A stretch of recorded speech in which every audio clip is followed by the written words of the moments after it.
I did buy it at $19, and so I've already made. It's up to almost 20, so I made $10. Oh, that's good. I only bought $200 worth. So. Yeah, I had a buddy who had bought like GameStop stock before it like raised up, and I think he made. From what he spent, I think he probably made like $100 total, right? Because he went to GameStop like the next day, and my brother tried to tell him not to listen to this guy. This dude Mike, who runs the game shop over here, everybody knows him, and it's like, don't listen to him. And the dude sold it, only made like $100 total off of the small gain. Next day, it went from 30 to 70. And then I think even the day after that, it went up to 90. He's like, told you not to sell. Yeah, but anyway, welcome to the Vomitorium. We are live, and I am your host, Metal, as always, with my co-host, Marsupial Gamer. How you doing today? Great, how are you? I'm doing fine. I had to go for a walk to pick up something to drink because I was out. Got me this 2-liter of Pepsi here. Should be fine for like the rest of the day, seeing as I will be on at least 2 back-to-back streams. No idea if I'm going to be streaming later tonight or not, but that's just the breaks. Went for a nice walk, put my training weights on, came back, pretty fine. Sounds good. Yeah. Cool. And how was your day? It was busy. It was Today, I've been working at my new job for about 3.5 weeks, but today was actually probably the first real like full day of work.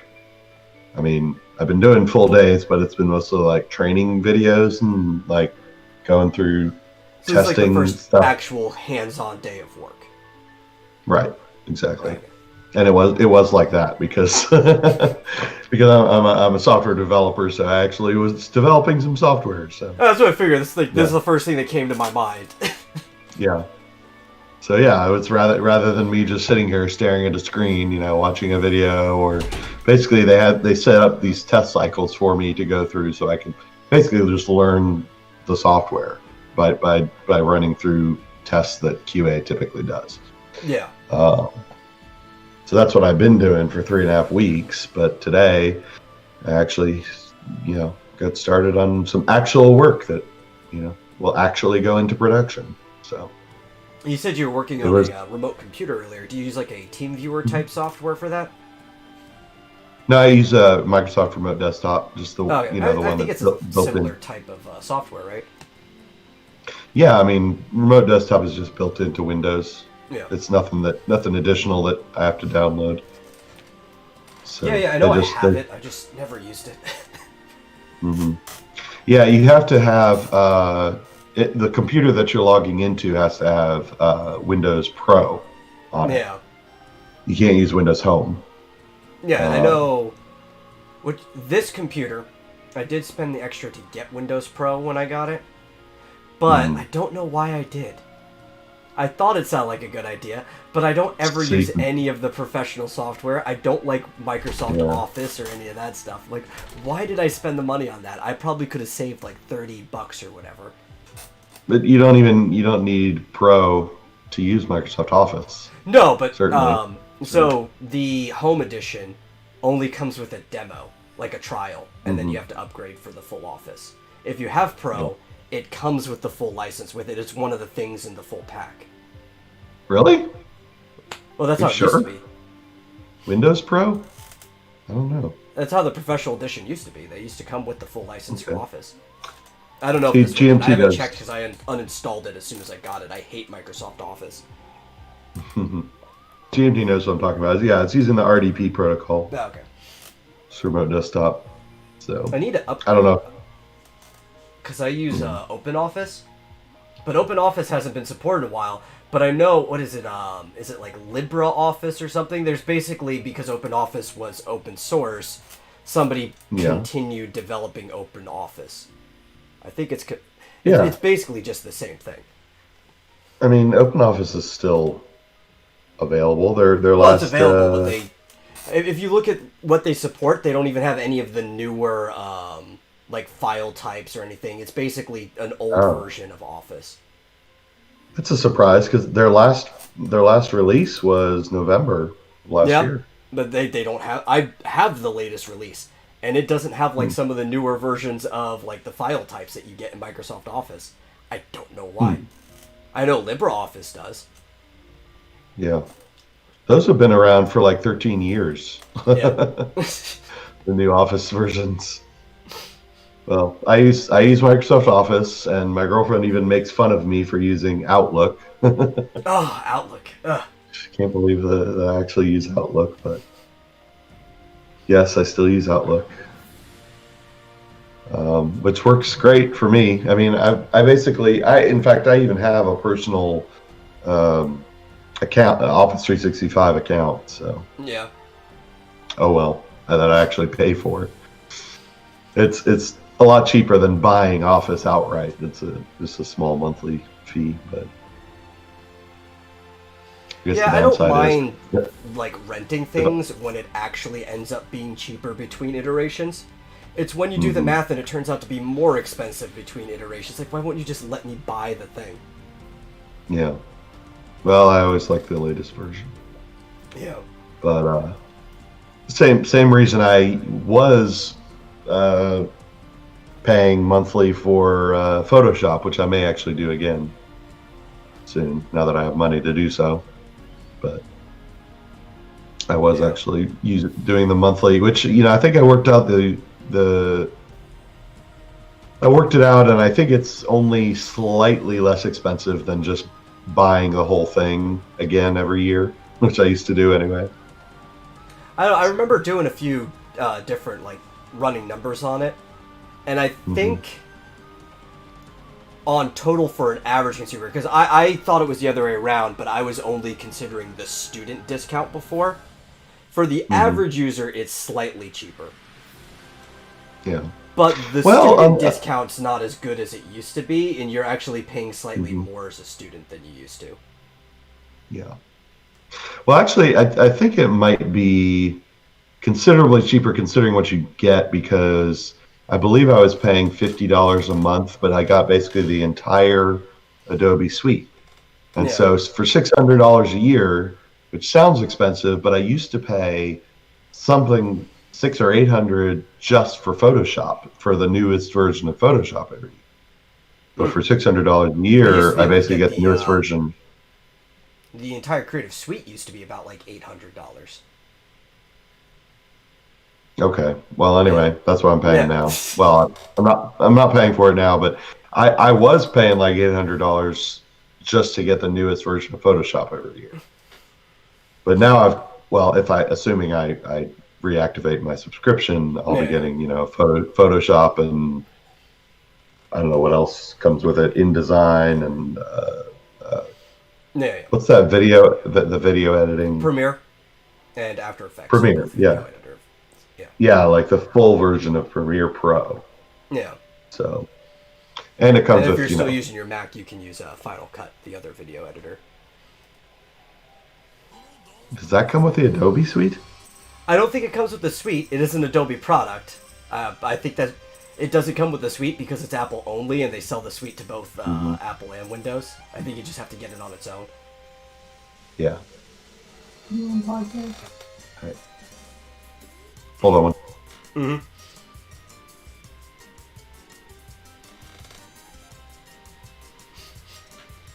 Anyway, I still have the well, I had the suite for CS4. I now have the suite for CS6 because I'm not paying monthly. I don't care how much cheaper it is, slightly on average. Because I don't trust their cloud. I don't like their cloud. If people like the cloud, that all for it. I know a lot of people do. I don't. I also don't like being forced into updates. Did you see that thing they were doing where Yeah. they were actually saying it was illegal to use a non-updated version of Photoshop or any of their products on the cloud? Like, you can't just turn updates off or anything. What? Okay. Yeah, this was a thing from like a year ago. They were trying to say that if you like stopped updates and you were using like an older version, that you were breaking some type of like intellectual property law. Okay. Which I don't get. Now, some people were trying to say this they were trying to do this for older versions of Photoshop, right? Like the CS1 through CS6 or any of the elements. But that wasn't the case. Actually, if you own a copy of that, it is yours if you have the license. There's nothing they could do about that, and they had no intention of doing anything about that. It was people that were like intentionally stopping updates on Creative Cloud. Sure. And they were saying it was on par with piracy. Okay. So what if you're I'd like using to see that like actually hold up in a court, to be honest. yeah, really. Like, uh, I had. Well, I mean, I guess they released like CS2 like for free at one point, Yeah. which I have on my desktop here. I think you could actually get up So- to CS3 for free. I think that was the last one that they released like that. Mm-hmm. Because I don't think they ever did that for 4, which means they definitely didn't do it for 5 or 6. Especially 6 was the last one before we're on cloud, so. Mm-hmm. You know what drives me nuts? When you get the Creative Cloud plan, you can theoretically install it on multiple computers. I don't remember how Yeah. many You just can only licenses you get. have it active once. Yeah, that's fine. Yeah. But the problem is you have to choose Mac or Windows. You can't you can't get one and say, okay, I'm going to use it on the Mac today and on Because they count Windows as different tomorrow. licenses. Yeah. Yeah. So I have to decide, do I want Mac or Windows? I actually had some friends who were splitting a student discount. And they were both going in on the Creative Cloud together, but they had to time, like, be on a schedule who could be using it at what time. It's like, well, you're saving a lot of money, but I don't like working around somebody else's schedule. Yeah, that I don't mind, but I Yeah. wish that you could use it on either Mac or Windows, unless they've changed that. I think you should be able to. Apparently, that Adobe is- doesn't. Unless they've changed it, I mean, I don't. And I agree, GMT. There are legit reasons to stop updates, especially on something that is constantly always in beta. There is no final release for Creative Cloud. So I personally would turn updates off until I realize there is a stable version of an update available. But Adobe doesn't agree with that these days.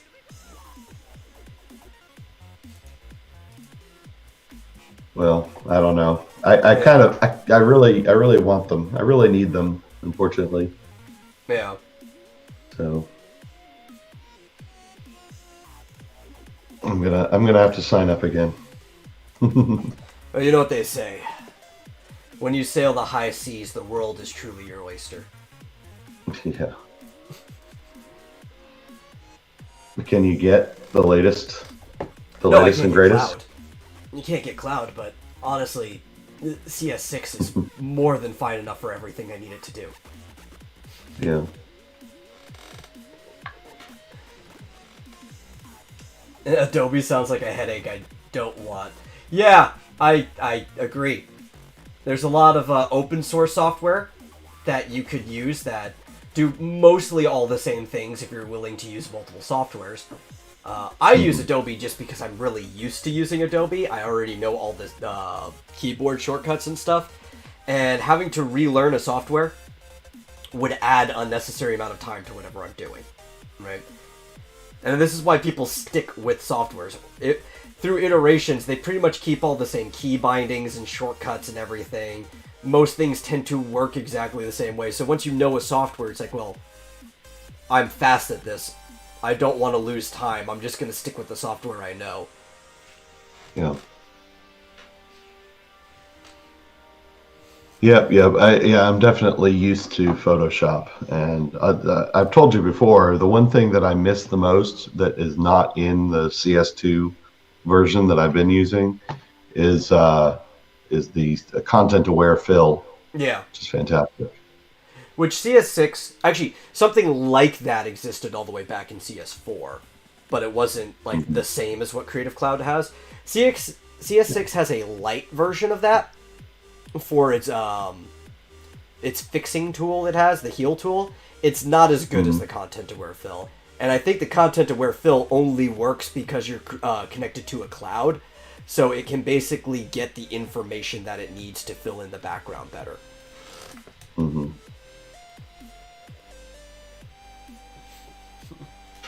Blink twice interestingly, and wink 3 times if Adobe is holding you hostage.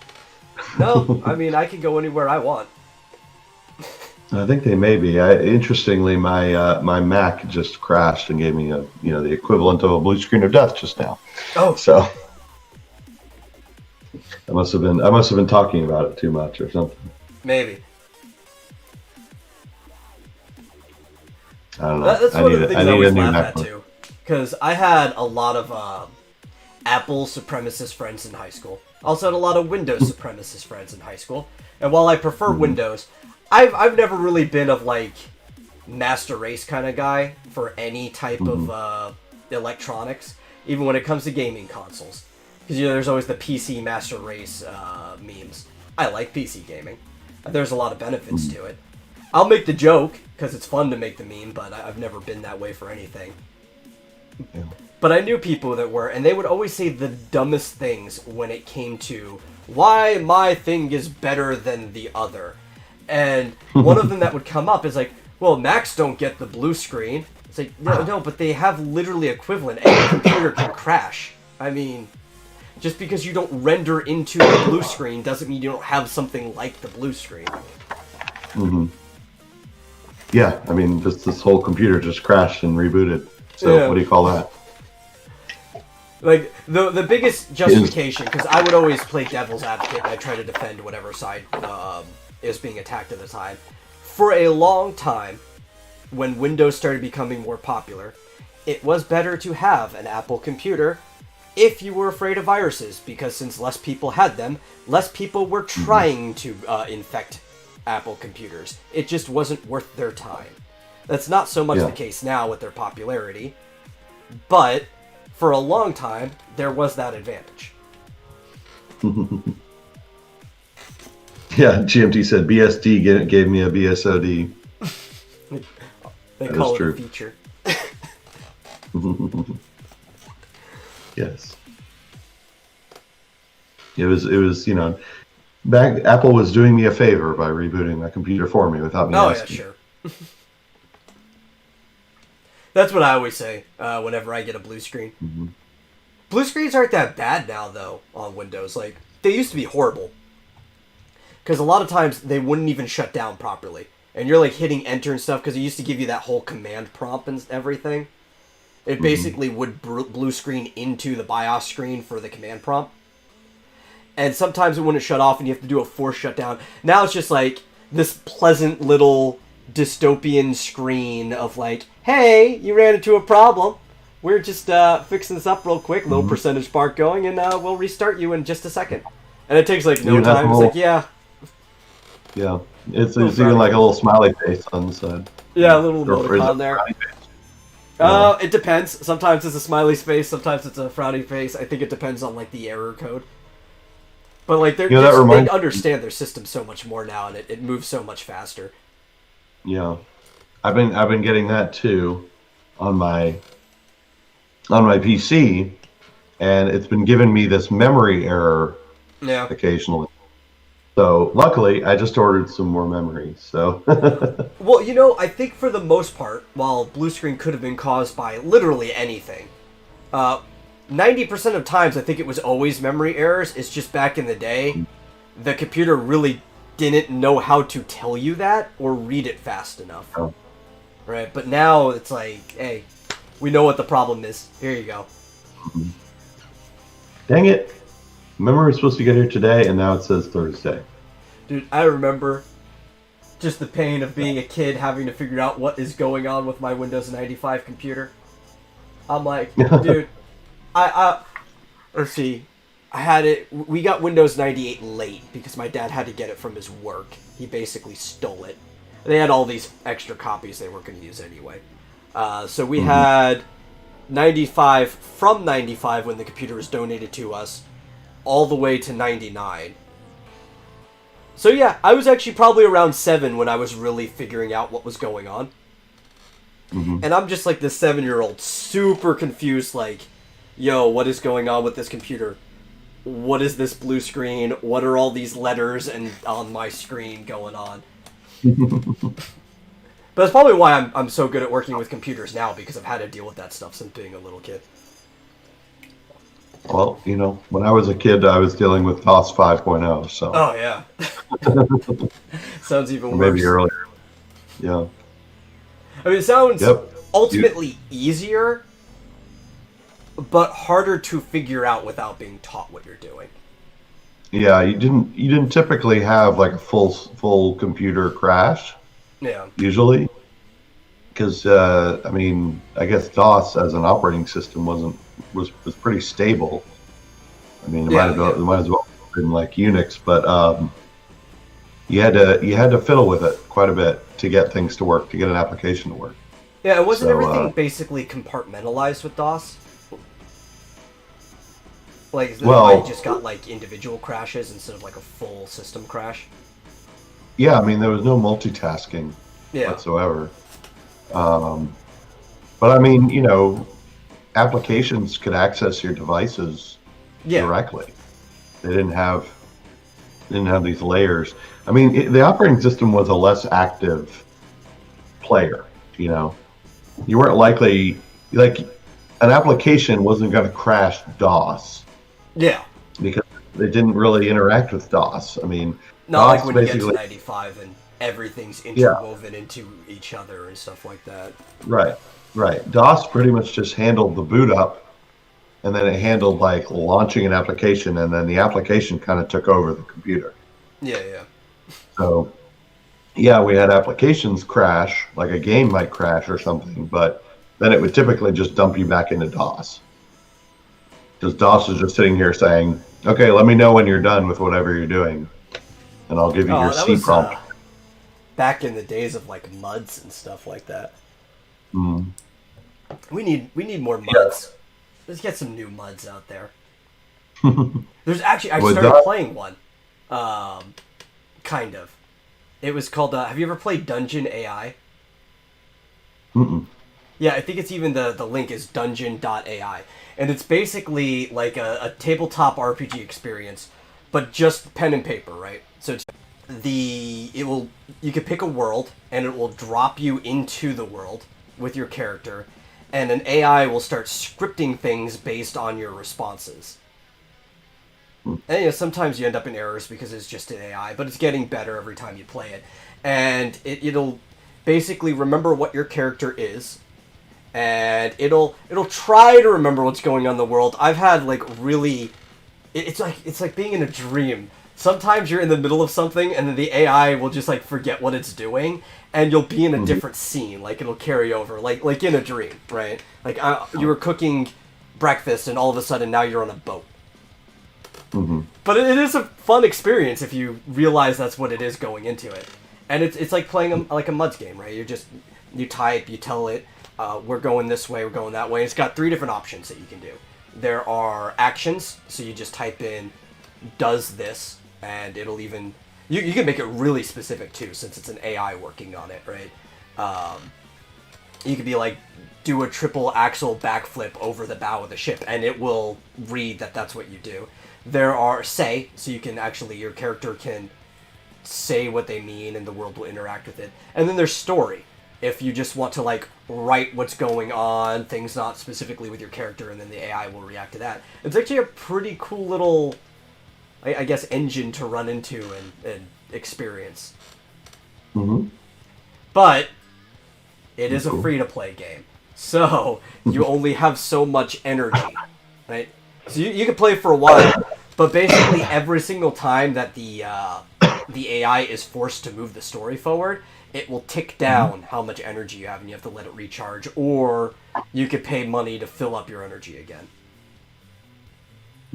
But it's a neat system. That's cool.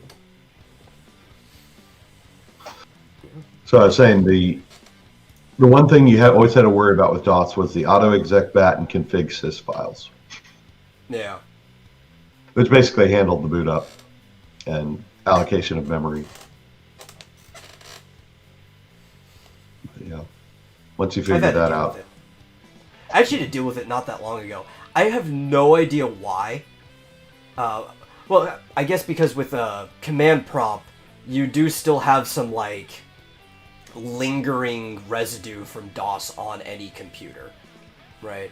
Mm-hmm. But I basically had to take a class on DOS in my first semester of college. In 2010, the fall semester of 2010, I had to take a class on DOS. It's like, why? It's basically because the only remnant that you do is command prompt. This is basically just a class on command prompt, but why am I doing this whole class on DOS? What is this going to help me with making video games? Yeah, you'd be better off doing a class on PowerShell. I mean, that's kind of... Yeah. It should replace DOS. I mean, it's supposed to replace DOS years ago. Yeah. At least I had a class on Java.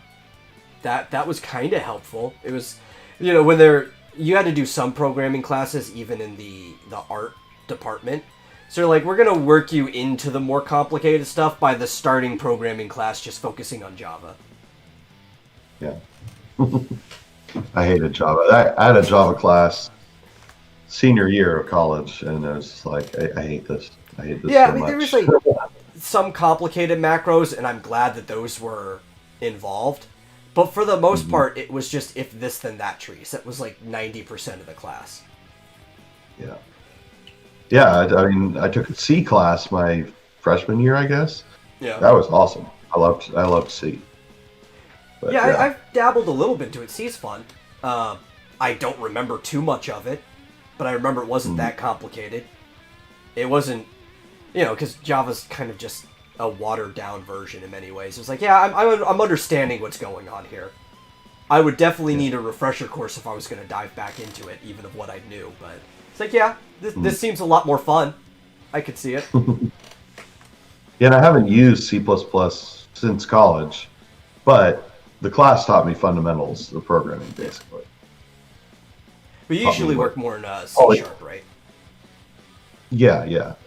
But you still have polymorphism in C sharp, and you still have, you don't have to deal with pointer trees quite as much, but Yeah. or ever. But it's good to know that they exist. So. I had a friend back in high school that was working in C sharp. He was basically being privately tutored by somebody at our church that did it, and he was like making like a really old game. Like maybe you could have ran it on DOS. I don't know. At least 95, you would have been able to run this, but it's like a really old kind of I'd say arcadish NES style game. Mm-hmm. And he was doing that entirely in C sharp. It was Cool. barely functional because it was like his first attempt at doing anything. But it was still cool that I got to sit there and I got to watch him working on it, and sometimes he'd let me run through it. Mm-hmm. Well, I mean, XNA Studio in Visual Studio is basically it's a game engine that is based on C sharp. So Yeah. I think it's just because the industry as a whole for a while, and that was the way the engines were, they just favored C++. Because I remember looking to it, that's like almost everything during the like aughts was C++. yeah. Well, and most game engines now, I think, only use scripting essentially. Yeah. I mean, if you want to get into the weeds, you can, but you'd have to do it in C++ or C sharp or something like that. Well, I think Unreal still favors like C++ at its root. But again, it's all scripting. Like, you don't really need to know anything to work in it. Mm-hmm. Yeah, I'm not sure. I haven't really delved real deeply into like Unity or. Yeah. Yeah. I think Unity. Unreal. I've done a little in Unity because you can do a lot with just scripting. I'm not sure which C language it's built in, but I think it's using Python from what I remember for people to do the scripts. I think so. Yeah, which is pretty easy. Like, Python's like the easiest thing in the world to pick up. Mm-hmm. Yeah, our mobile game engine, the Platino that my company bought many years ago, you script it all in JavaScript actually. Yeah, it's also really easy. I'd say like Java and Python. I think we've talked about this before. They're kind of on par with each other for ease of picking up. They kind of do the same things. They come from the same place. Yeah. And I think when you said Python was older, I think it's just because whatever company started the trend had a preference for Java. JavaScript, are you talking about? JavaScript. Yeah. Yeah. Yeah, I mean, Netscape invented JavaScript. Yeah. Well, basically, one guy invented JavaScript on a weekend. Yeah, and I think that just started the trend. Like, even though Python's older, it's like, hey, well, they're using it. Now we're going to use it. Yeah. Now everybody's using it, so why not? Yeah. I mean, amazingly, Netscape and the whole browser wars is what popularized JavaScript, which was really just like, yeah, it was just like the simplest scripting language that some guy just made just to make his life easier. I guess some Netscape developer, and it just kind of caught like crazy. I guess probably because Microsoft picked it up and was like, yeah, we'll support this now. Yeah. I have a really bad habit of this too, and I kept having to get... It's not that it was corrected, it's just I never wanted to drop the habit, I guess, when I was in my JavaScripting class. That I know that JavaScript and Java are two different things, But I have this bad habit when talking about JavaScript of just shortening it to Java. Yeah, they're very, very, very different. Yeah. But I'm almost never talking about Java, even when I say Java. I just have this really bad habit of shortening JavaScript. See, now when I said I took a Java class senior year of college and I hated it, I was talking about Java. If I had taken a JavaScript class, that would have been fantastic. But they never taught me that JavaScript in college. I mean, it was too new. It came out. That's what I was teaching or being taught. Yeah. But then again, I was in 2010.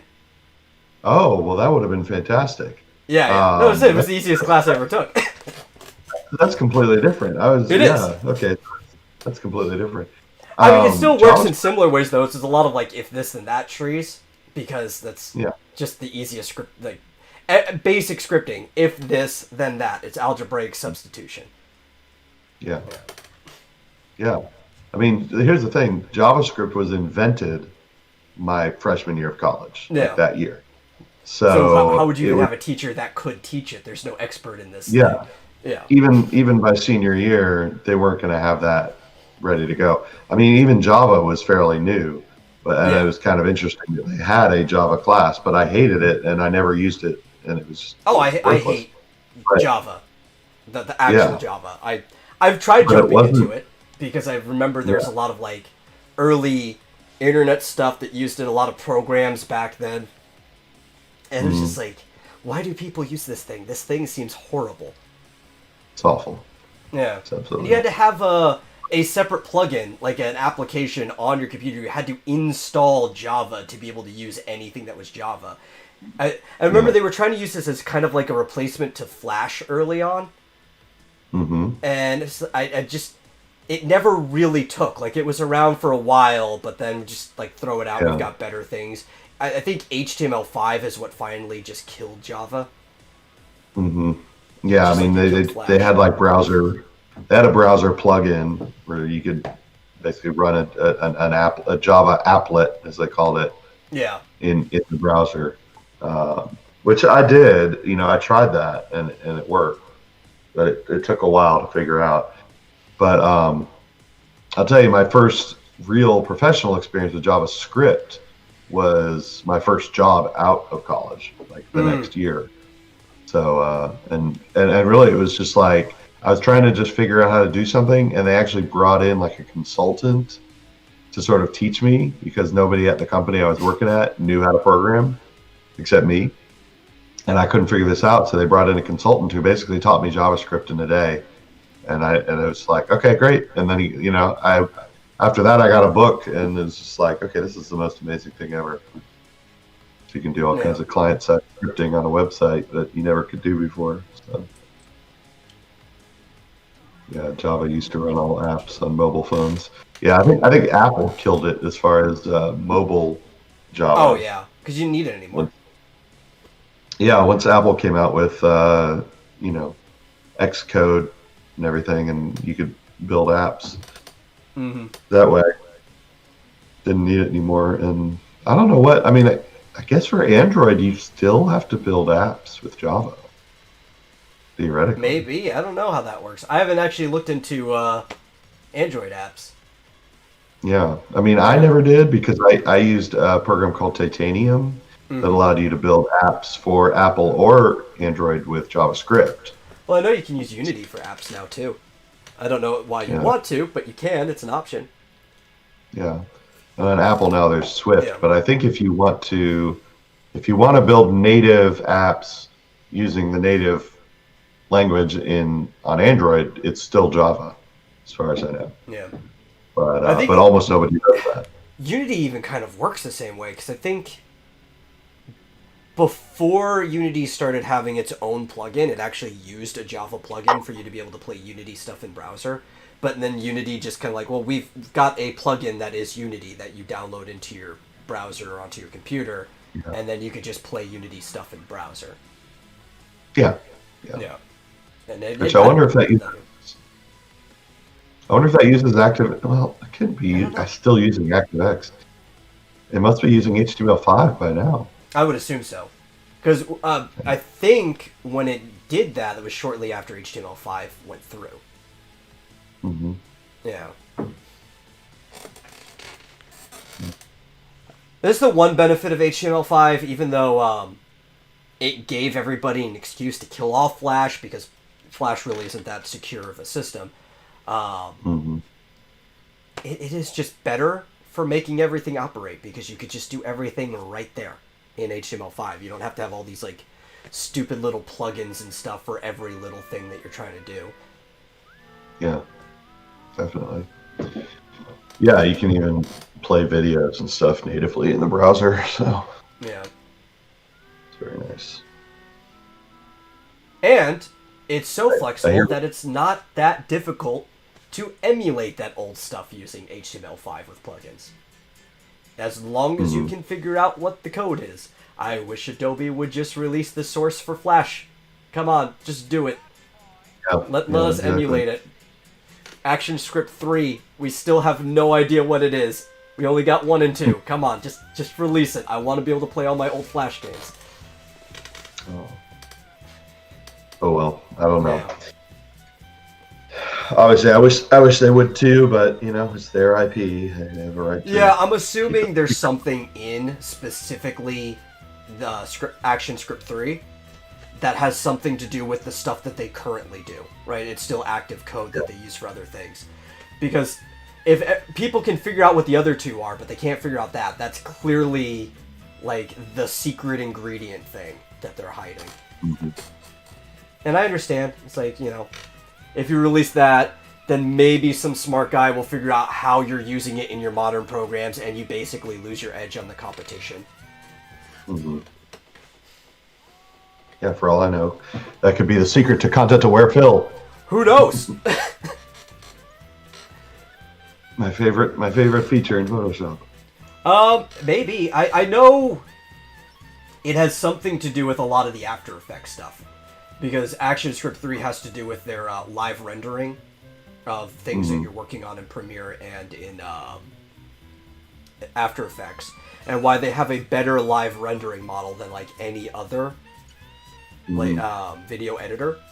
I love Vegas. I think as a whole, Sony Vegas is a better program than Premiere. It runs better. Except if you're trying to do an HD preview of whatever you're working on. Yeah. It eats up so much video memory if you try to do that. What was the other video program you were saying is an Adobe product? Isn't Final Cut, right? Okay. Yeah, that's not included in the Creative Cloud. Because it's Photoshop, Illustrator, InDesign, Premiere Pro. Yeah, are they still even doing Final Cut? Is that a thing anymore? I thought that was a Mac. I thought that was an Apple product. No, it's an Apple only. Did they buy it from them? Yeah. Oh, Macromedia. That's what there was another one that was an Apple only part of Adobe. I'm trying to remember what it was. Maybe it wasn't Final Cut. Yeah, because whenever you buy a Mac, you can choose to buy Final Cut with it. You know, Macromedia doesn't exist. Yeah, so the current developer is Apple. Apple bought. Yeah, it was originally Macromedia. I was just looking into it. Right. From 1998 to present, the developer is Apple. Yeah, I remember there was an Apple only Adobe thing, but I can't remember what it is now. I don't know.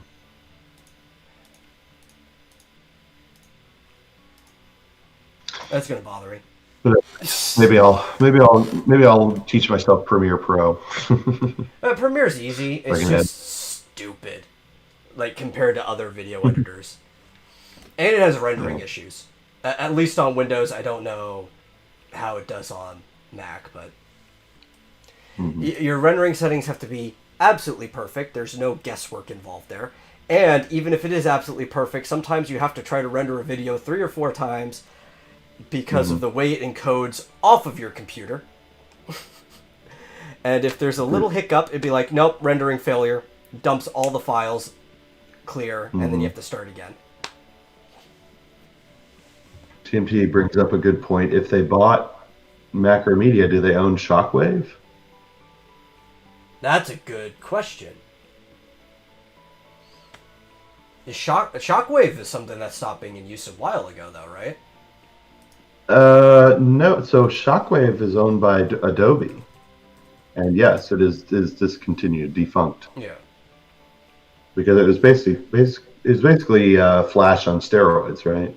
Yeah. But Shockwave, no, that's a Adobe product. Oh well, so was Macromedia. I think this was the thing I was thinking of. Macromedia is a subsidiary of Adobe. Oh, okay. I think so. That was the thing I was thinking of. I was confusing myself because I didn't know that Macromedia was a subsidiary of Adobe. Oh, okay. Yeah, well, Apple must have bought Final Cut Pro specifically from them. I don't see why they wouldn't. It was an Apple-only product. Yeah. They must have just bought the whole thing wholesale. So I was right. I just didn't know why I was right. Okay. I'm trying to figure out, is this like a nuclear bomb right here? Kind of looks like it. Oh, you know what that looks like? I think it is a mini nuclear bomb. I think it's Fat Boy, the ammo from Fallout, which is kind of like the little nuke that you shoot off. Oh, from Fallout. Okay, I got it. All right. Which is like a half name between the Fat Man and the Little Boy nukes that we dropped on Japan. Yeah. And this looks like a case for Game Boy. Oh, my fingers disappeared. That's cool. Yeah. Man, I got a lot of cool shit in my room. That's awesome. I like Shockwave. Look at all these Game Boys I've got. Yeah, sure. All these Game Boys you've got. Yeah. Man, I'm lucky. Yeah. I'm lucky I collected all these amazing things behind me. What was the other one? Totally Real Time. Real Time was another good player that I liked. That had some internet interaction. Oh, Real Time player. Yeah. One of the things I like about both the Shockwave player and the Real Time player was that you could download the whole player onto your computer, and then you could just take URLs and dump them into the player, and it would start playing things. Mm-hmm. And Real Time they actually kept supporting for like a really long time too, like to when live streams started, and you could take the URL to a live stream, dump it into Real Time player, and it would just play the stream right in there. I think you can do that with VLC now. I heard that Winamp was making a comeback. Really? Really? Yeah. And that it still kicks the llama's ass. Yeah. Do you remember opening up Winamp and it would say Winamp? It really kicks the llama's ass. Oh, you go to Winamp's website and it still says Llama's Ass Whipper Academy. There you go. Yeah. She says, okay, well, this is a bit old, but it says, this is from TechCrunch, Winamp returns in 2019 to whip the llama's ass harder than ever. So I guess they updated it to work in Windows 10 or something like that. I'm guessing. Winamp was cool. I like a lot of these old players. I don't know if it's nostalgia. It had a lot of cool, it had a lot of cool skins and stuff, so... That was the big thing with Winamp. You could make it look. It just had thousands of community skins. VLC Master Race. I love VLC. Oh wait, here's something funny too. So you know how our friend Rick Piper of Cross Comics does in his Discord his bad and good movie nights, right?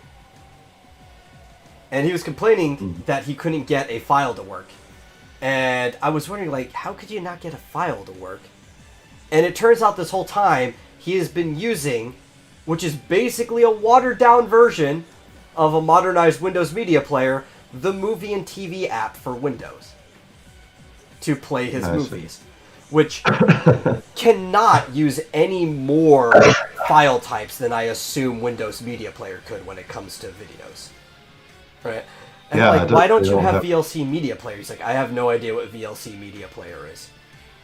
Like it plays Can everything. you even use newer codecs with the Windows Media Player? I don't know. I don't think so. It plays WMVs, MP4s, AVIs, I think, but you still have to have QuickTime on your computer for it to even play AVI, so you might as well just use QuickTime at that point, I guess.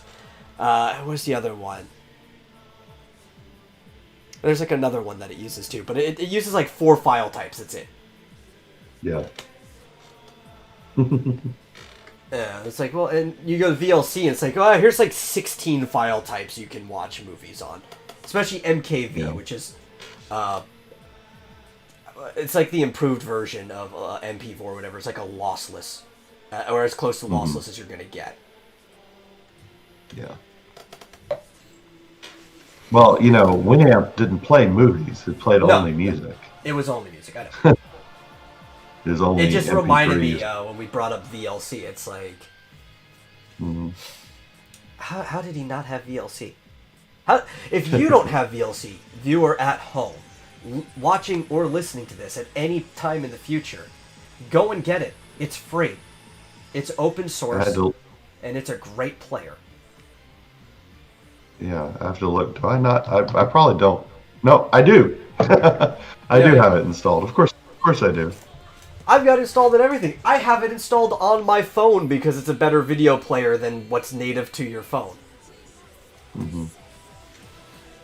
Yeah, I was thinking, have I ever installed it on here? Yes, of course I have. And the best thing is, it works with playlists. So if you have like a season of a show on your computer and you want to binge the whole thing, you can actually set it up as a playlist where it'll keep playing all the way through. You can even set up macros in it to where it will skip a certain portion of the beginning of the show if you like, oh, I just want to skip the opening credits, and it'll just go through the playlist and skip the opening credits on each show. It's a wonderful, wonderful program. GMT says MKV merge is a godsend. Yeah, it works with everything too. I don't even know what that is. VLC works with DVB, T, C, and S cards. I don't either. I'm willing to learn. I don't even know what that is. Cross is here too. It's like, I think I knew about it, but I wasn't sure about it. Yeah. And I don't play a lot of video on this computer, but... Oh, you stream now, right? Like, everything's just streamed. You will go watch Netflix, it's right there and stuff like that. Yeah. But I still, for some reason, at some point, installed VLC. Yeah. Oh, broadcast TV, cable, and satellite. Okay. Oh, really? Yeah. I know S-card was satellite. Out of that context, I didn't know if it was something else with all of that. I did not recognize the other ones, though. Yeah, no, it can play everything. You could set feeds through it. You could put URLs to it as well. Like I was saying before, I'm pretty sure you can even watch a stream through VLC. You're just going to lose access to the chat. Mm-hmm. It's great. It should add a chat feature. It should. I don't know how they do that, though. But it should. Because I think it's just a direct video feed, right? It's not like you're connecting to the site itself. Right.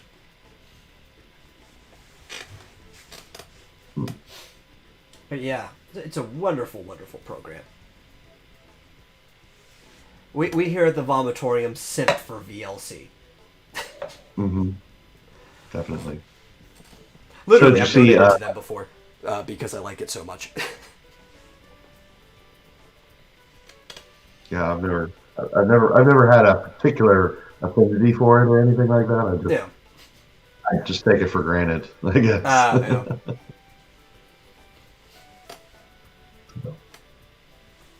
Did you see John Dillard's Buckler comic broke 12,000? Oh, nice. He still needs a 13 though.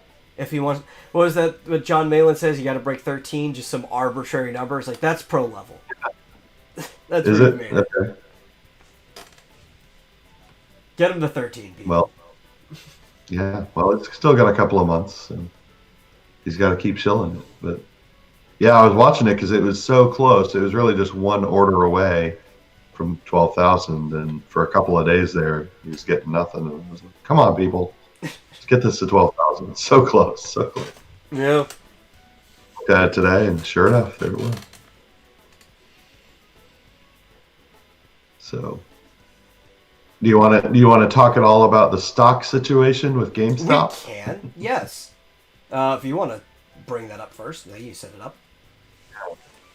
Well, do you think we need to explain what shorting stock is and all that kind of stuff? Because this is technical talk that maybe the layman doesn't understand. Right. So for those of you who are not familiar with sort of, I don't know, this isn't really a particularly advanced general economics, but you know how public yeah, but right. As far as stock markets are concerned, I guess that most people probably don't know this, but basically, when you're dealing with stocks, especially hedge funds, but I mean, as an individual, you can do this as well.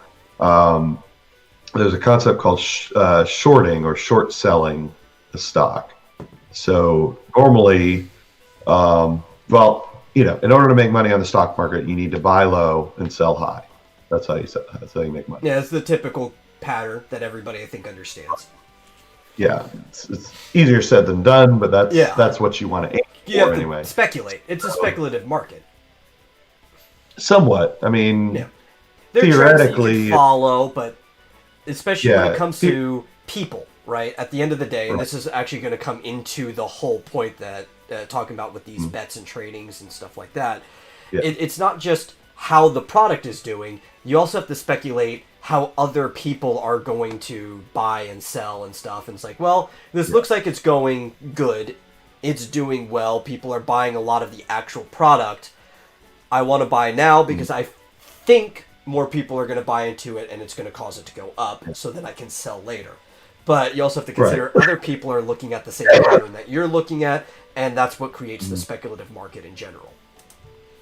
Yeah. Now, over time, it becomes less speculative and more predictable over long periods of time. So, like, if you bought stock in Apple when it was kind of failing, like back in the 90s, and then, you just held the stock for 10, 20, 30 years, it's, gone through the roof. And then you want to, at some point, sell when it's high. Well, especially speculators sometimes guess that a stock in the near term is going to go down rather than up. And of course, being stockbrokers or hedge fund managers or whatnot, they want to make money even if they're betting that the stock is going to go down. Yeah. So what you can do, and this is perfectly legal, is you can do a short sell. So basically what you do is you sell a stock that you do not own. Yeah. So you're going to say, I'm going to sell this. So say a stock is at $4 a share. I am selling 1,000 shares of, say, for instance, off the top of my head, let's say GameStop at $4 a share. Although I don't own any stock of GameStop, I'm assuming that the price is going to go down over the next, say, 30 days. So I'm going to sell it at $4 a share now, but the agreement is within the next 30 days, and it could be any time, within the next 30 days, I have to buy it again. I have to buy the shares because I just sold shares that I don't own. Yeah. So if you're lucky, and if you speculated correctly, it's kind of like or taking if you a loan out in a way. Basically, yeah, exactly. Yeah. Exactly. You're taking a loan of shares, of a company. So the little, hitch, the sort of, I don't know what you call it, the sus part of this is that these things tend to work out because they then try and get people, like on CNBC, for instance, to talk down the stock, and they say, "Oh, this is terrible; it's going to go down," and so they kind of they manipulate the market a bit. Yeah, it's to say, "Okay, well, I bought it. Yeah, I bought it at 4. Within the next 30 days, hopefully it'll go down to 3 or 2 or 1, and the lower it gets, then when I buy low, I end up making money because I sold it high and I bought low. This is the weirdest reenactment of Trading Places I've seen in a while, but you guys are rocking it. I love Trading Places. That's one of my favorite comedies. I put it right up there with, like, say, Tommy Boy and stuff, where movies that understand not everything has to be ha-ha funny nonstop for it to be funny. Exactly. Yeah. What was it that they're buying? Pork bellies or frozen concentrated orange juice? Yeah, Is that orange juice was the big thing at the end. Yeah. Yeah. Like frozen concentrated orange juice. Uh-oh, have we died? I hit red. Yeah, I see. Dang it. I don't want to continue this story if nobody... I'll let you know when we're green. I don't know why I did this.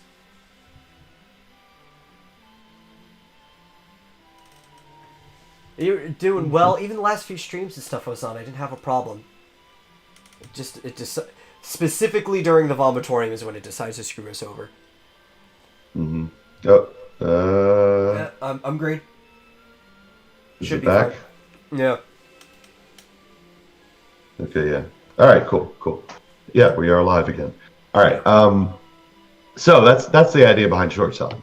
So a lot of people, like I said, are don't particularly like hedge fund managers because they do this kind of shit and they end up manipulating the stock market. They're like, we're going to short sell. And here's the thing: if the price doesn't go down within a very short period of time, or worse, if the price goes up. Yeah. They're going to end up losing money. So they have to, the only way they can sort of guarantee that they're going to make money is by sort of manipulating the stock market. And it's sort of a gray area as far as, if what they're doing is legal. I mean, I guess technically it's legal because they donate to politicians to make sure that it's legal. Legal, but probably unethical. Yeah, there you go. It's legal, but unethical. So, have we lost it again? No, I'm still green. Okay. At the moment, maybe anyway. It's just on mine. Yeah. All right. So there is a Reddit group, and I can't even remember the name of it. Do you remember it? Wall Street Bets. Okay. r/Wall Street Bet. And I don't know what they've been doing up till now, but somebody got it in their minds, hey, why don't we screw over one of these hedge fund managers? I know apparently there was one of the targets that they used for it too. Yeah. So there are tens of thousands of people in this Reddit group, and a bunch of people that probably watch it that aren't necessarily in the group. And they decided, you know what? We're going to look for a stock that is heavily shorted, like GameStop. Apparently, at least one company has basically sold a hell of a lot of shares that they don't own. Yeah. Of GameStop, betting that it'll go down.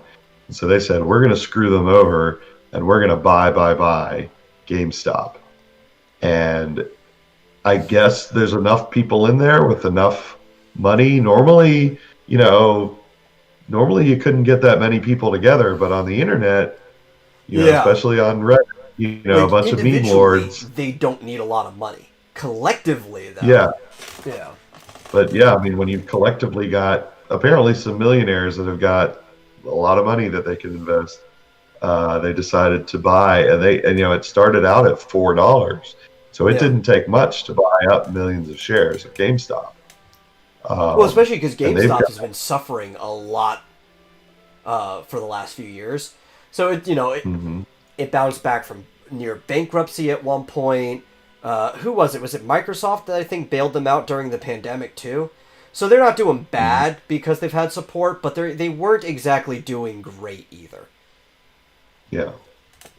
So in the span of about a week, they've managed to pump the GameStop stock price from $4 up to about $350. Wow. A week. It's currently at. So that is nearly what, 100,000 like a 10,000%, 1,000%. Yeah, you just drop off 2 zeros from the total number. Yeah. I think it's 10,000%. Yeah. Right. From 4 to 400. That's not, yeah. Nearly. I mean, it's from 4 to 350. But basically, they bankrupted this company.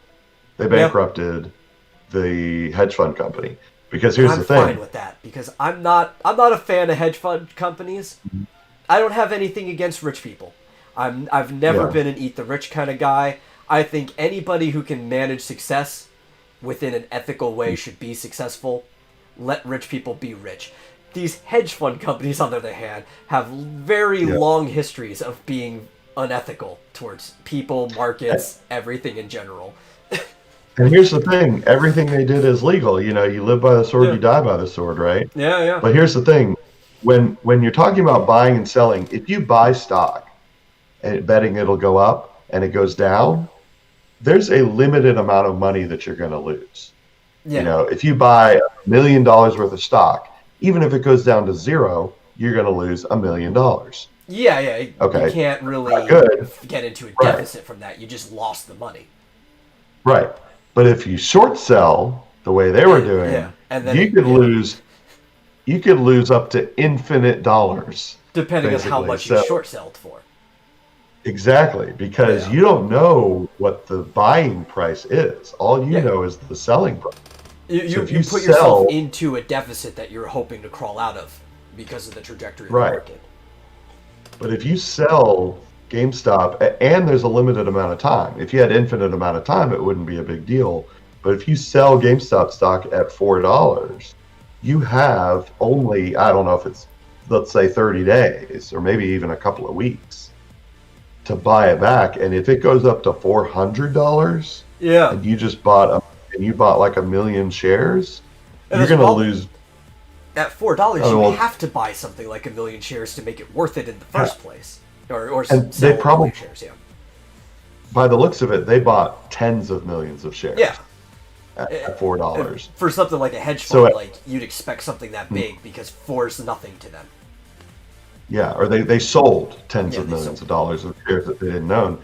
So they ended up losing billions of dollars of the beat. Because like I said, the losses are infinite, Yeah. potentially, you know. Well, High as it because they goes, sold, that's but it's not wrong to say they bought. They just didn't buy it at that price because they sell with right. the promise of buying. Yeah. They just don't know Yeah. what the buying price is going to Yeah. be. So when it went up to from $4 to 350 in a week, they were screwed. Like it must be really short. Like they must have to buy it back within like a couple of weeks.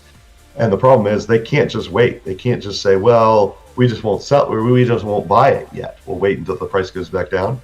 You can't do that. You You know, have you to have a buy it deadline. within. You could buy it Yeah, now, like within a couple yeah, days. If it already hits what you want within a couple days, you can buy early. yeah. But you do have a maximum deadline from when you have to buy. Right, right.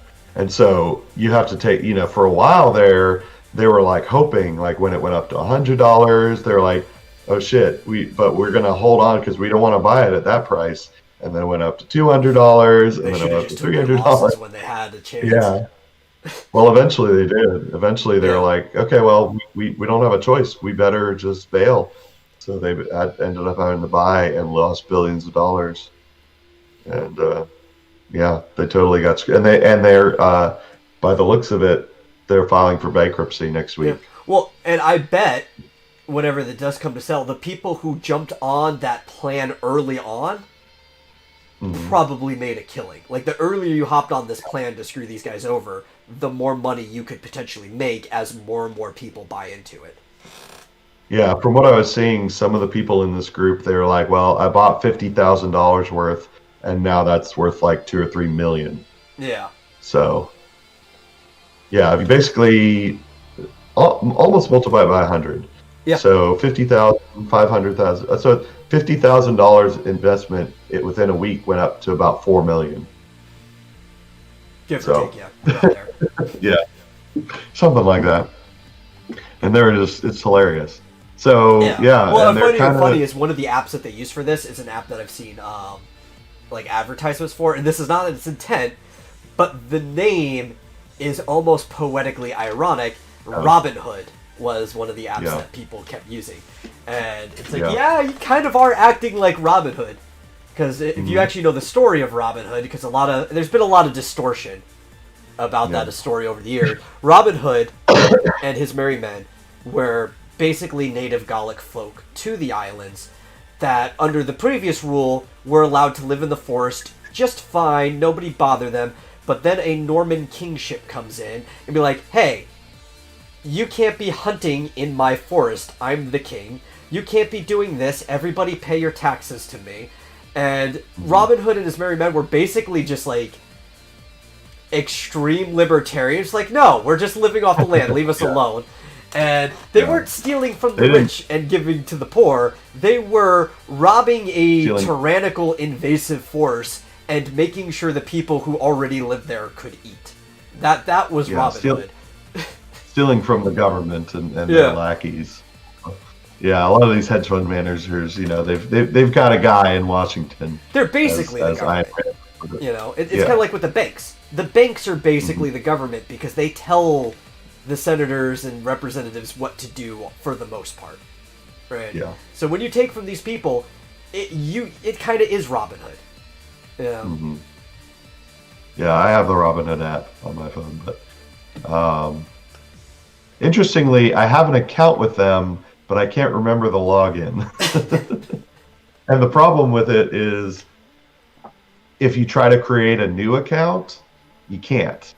You have to remember your old account. It will, because when you buy stocks, it's highly regulated. You have to put in your social security number when you create a account. So I put in my social security number, and it's like, nope, you've already got an account with us. You can't create another one. So you have to go through the long process of verifying your identity to reset your password and stuff like that. Right, exactly. So I got to find my old information. I can't just create a new account. Yeah. But I did create a new account though with another company. I think it was TD Ameritrade or something like that, because I couldn't get my Robinhood password. But I created it today because this group is potentially going to do it again, and they're looking at other very heavily shorted stocks, specifically BlackBerry and AMC. So actually, this confuses me, right? Why wouldn't they just make your default password your social security number and force you to have two-factor authentication for something that regulated? Like, why give you the chance to make login information? Just have your username for your trader name. Your login should have to be your social security, because let's face it, if somebody has your social security, you're already screwed anyway. That's not going to change any difference, make you have a different password. And then just give you a two-factor, because this is something that's not important that you need to have two-factor. Here's the problem, is that it's entirely possible that I need to find the email address that I originally used. It's entirely possible I don't even have that email address anymore. Because I created this account probably 10 years ago. I don't even know. Probably have to contact customer service to make sure that you could prove that you're you, and then they can change it over to your modern email. Yeah, but if it was my social security number, I haven't lost that. I've had the same one for 43 years. Yeah. I remember I had no idea what a social security number was when I was in like the 3rd or 4th grade, but I remember doing standardized testing, right? Because a lot of people have had to do that for a long time now. And on the Texas standardized tests, there was a section on there for your social security number, and you're elementary school student, they would just print it on there for you, and then you filled out the bubbles in pencil yourself. Yeah. And this number seems important, so I took my Harry Potter book. Probably the worst place to put this, but I took my Harry Potter book and I wrote that number down in there. Thank God nobody ever got that book from me. And I sat there and I memorized my social security number when I was in the 4th grade. Yeah. And I didn't know why it was important, but it's I know this number off the top of my head now. I don't need a card or anything like that. People ask me for it later in life. It's oh yeah, I know that number. Yeah, no GMT. That's too high of a number. My social security number is 7. No, yeah. I think it's important for everyone to know that. Yeah, and it's interesting because my girlfriend, who was an Australian citizen up until 2 years ago, she got her U.S. citizenship. Although she's had a social security number for 7 years. So I guess when she got her green card, they gave her a social security number. Well, yeah, because they use it for taxing purposes. Because that's what Social Security goes into. Right. It comes from a tax, so. Yeah. In fact, I guess she must have gotten a social security number before she got her green card because she got a job in the United States before she even moved here. So, I mean, that was Well, wouldn't she part already of the have criteria. at least some digital equivalent to a work visa if she has a job in the United States legally? She did. Yeah. Yeah, so she started out with a work visa, Yeah. and then she moved to the United States and got married, and then she was still working in California at this company, and that's part of what made it so easy for her, actually, I think, to get like a green card. A, she was getting married, and B, she had a high powered IT tech job, where she was making a lot of money She had something and that could paying a lot vouch of for time. her. Yeah, exactly. So she was working for a tech firm that had paid for, a work visa and all that stuff. So Yeah, it Social made it Security easy. numbers is something schools really shouldn't be using. Mr. Speaker says major security risk. I agree. Or the alternative, if they still need it for some reason, I don't know why they need it, but if they do, then you shouldn't be doing that stuff at school. They should just give you your Scantron home. You fill out that section at home, like have your parents do it, and then mail it in. Of course, they'd have to give you everything you need to mail it in as well. Yeah. Because you can't like have people paying for that, right? If a school's going to force you to do it, they need to give you the envelope, maybe federal, so it's got like that little image on it that says prepaid postage or whatever, and mail that in. If they're going to use something that is that major of a security risk, it shouldn't be done at school. I don't know. Is there? I I don't know guess why it's they more of need a it, risk. Why you need what? An ID number? though. Yeah, why do you need a social security number on your children's tests? That's what I want to know. You just need an ID number of some Yeah, sort. at Unique all. ID. Yeah. But it's like, they cycle through them so people end up with the same ones. I had to wear an ID from like junior high through high school around my neck on a lanyard, and each one of them had a barcode and a unique ID number on it, so they could just scan it real quick. It's probably the same ID number that somebody else had previously that didn't go to the school anymore, and somebody probably has the same one now that I used to have, since they don't need to keep it in perpetuity. But it should have solved the problem. I'm the only one that had that number while I was at that school. But it's for the state, because the state does all this stuff, apparently. And I don't know why the state needs your social security number. I guess it's just to be like, that's the stamp on your head. It's like, we don't care what name is attached to it. This is the thing we're running in. This is your number. We know you are you. It's the unique ID. Yeah. You really should have a second unique ID that's not your social security. Yeah, but you're an elementary school student. What ID do you have? You're going to start applying state IDs to kindergartners and stuff? Yeah. Well, that brings up another topic I never had any intention of talking about, but here's it's brief. It's a pro tip. If you live in the United States and you have some sort of ID, preferably like a driver's license, never let it expire. Just don't. Don't ever let it expire. Make sure you get a new one. Because I made that mistake. When I moved to Arizona, I never got a driver's license. I never needed it. I just never drove anywhere. And I didn't have a car, actually. I only ever used my buddy's car. But I let my driver's license expire. When I came back to Alabama, I need to get a driver's license. It was a pain in the ass. Because it's like, first of all, your old driver's license, you just can't. They don't take it. It might as well not exist.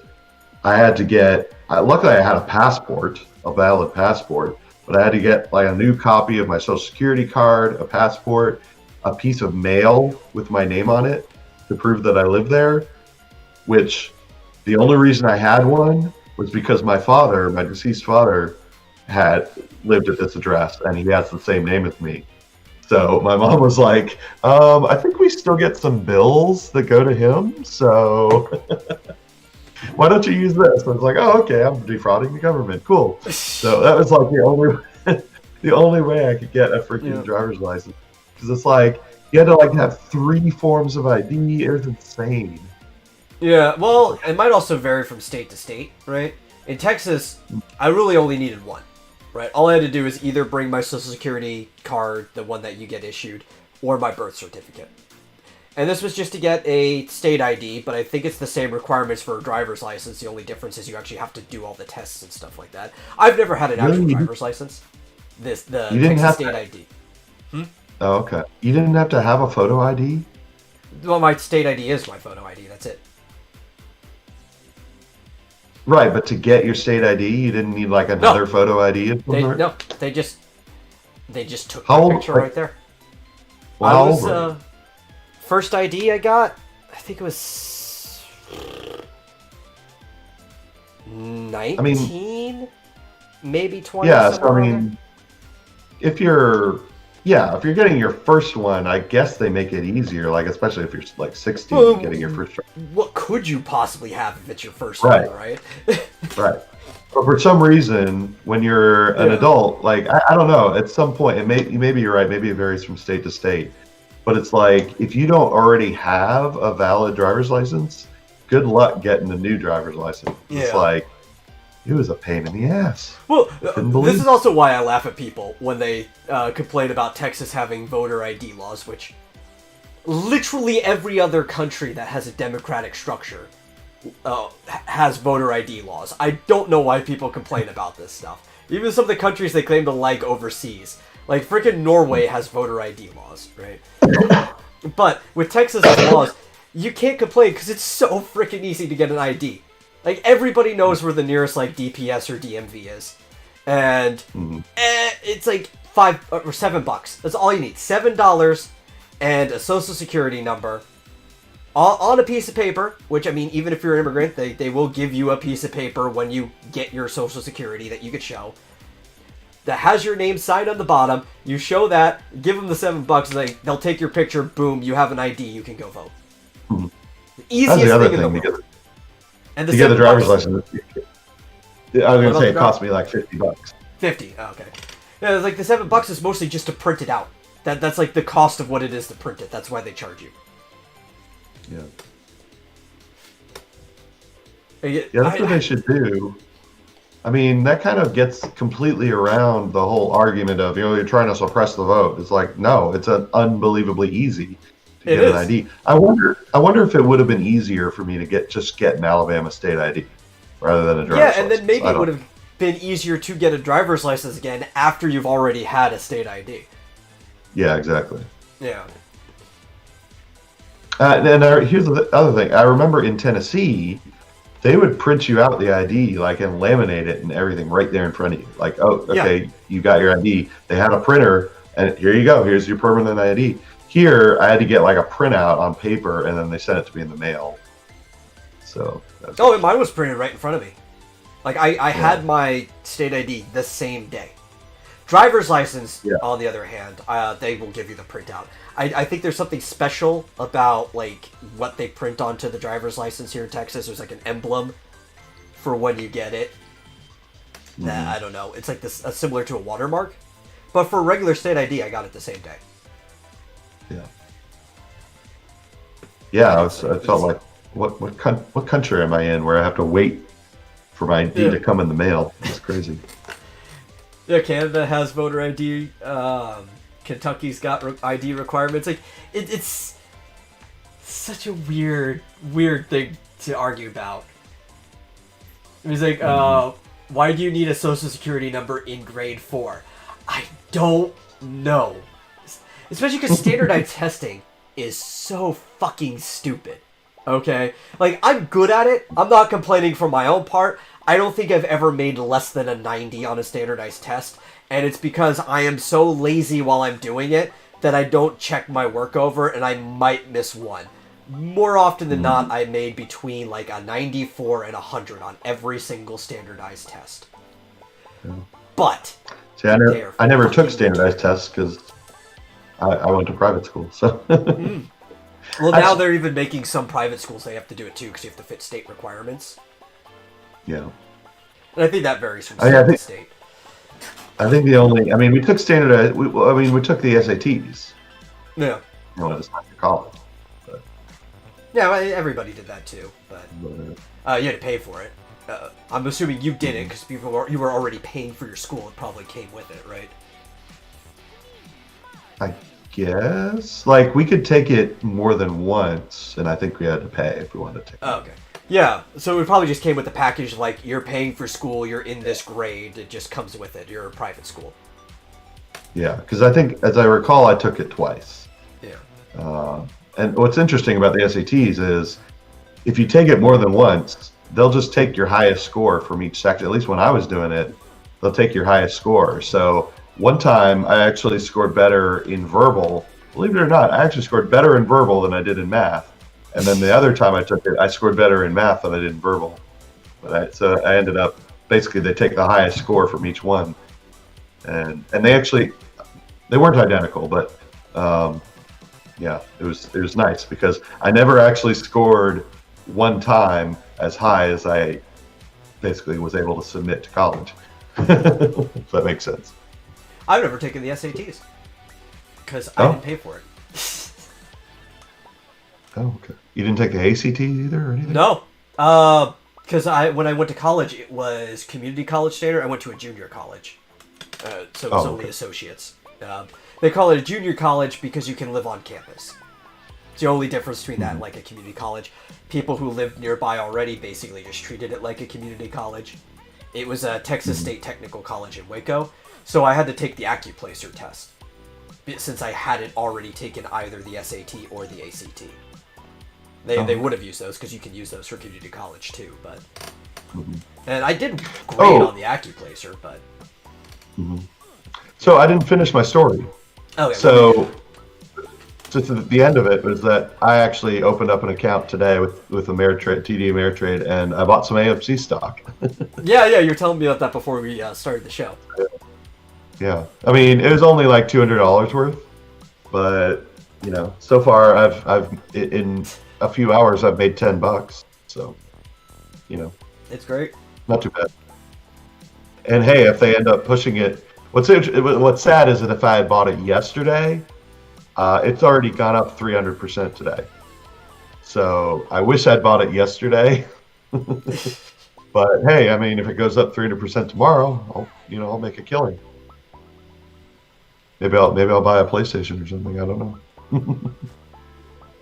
Yeah, I've always been a good test taker because Mr. Squeaker's like, I have issues with tests. I do all right when you have to write the answer out, but I struggle with everything else. I don't know why. I'm probably because I'm intelligent, but I've always been a great test taker. I've made like 80s or higher on tests where I didn't know a single thing about whatever it was, like a book I hadn't read yet. I would go in and still get like an 80 or higher on the test, just assuming things about the book. And I'm just a good test taker. But I understand that some people aren't. I've known people that if you were to have a casual conversation with them, let's take the book example, right? They could spit out everything for the book, line for line. You could just ask them about a section, they could quote it. But then when it comes to a test, they have like, sometimes it's dyslexia, which I'm wondering how they got through the book in the first place, but I'm sure people have their methods. Sometimes it's their anxiety, they just can't handle tests. Something casual is fine, but when it comes down to the pressure of a test, they just break. I don't know, but some people are good test takers, some people aren't for various reasons.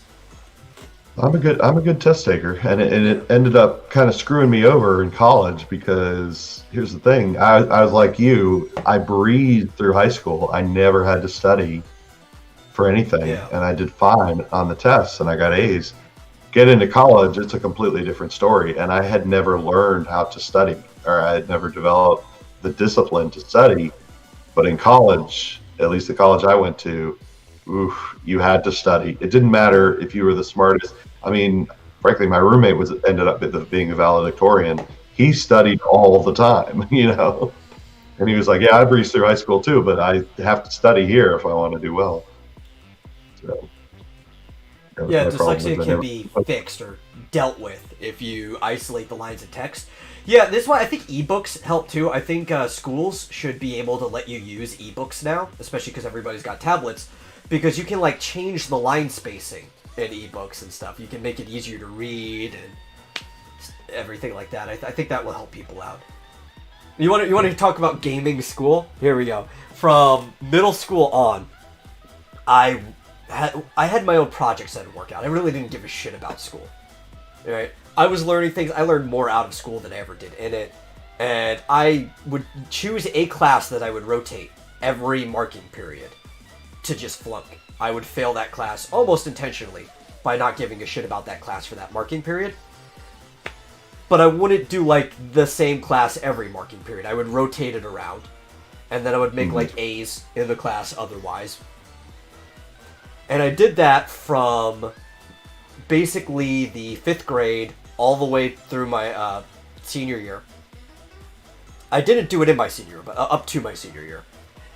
But then I got screwed over in my sophomore year because of complications I had with my counselor, who hated me and had access to my grades. And I was suddenly flunking every class, no matter what I did. Even judo, where all I had to do was change. All I had to do was dress out into my judo gi for the day, and you get 100. Now I'm a martial artist. I didn't just dress out every day, but that's all you had to do to get 100, and somehow I was making a 40 in that class. Right?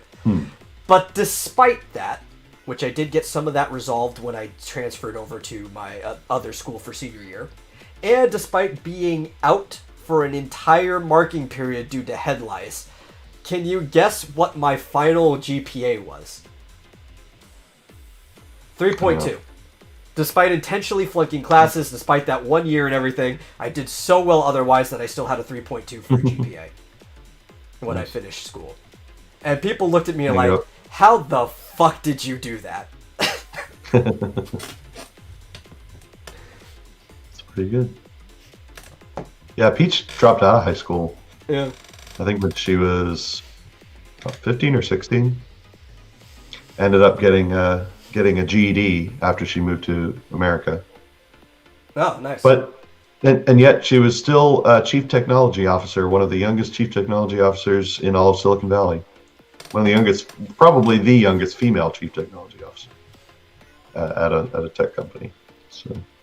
Well, you know, the show is mostly a meme, and I don't think it's for as smart people as people say it is, but there is a line I totally agree with from Rick and Morty, where he says that school is not a place where people go to learn.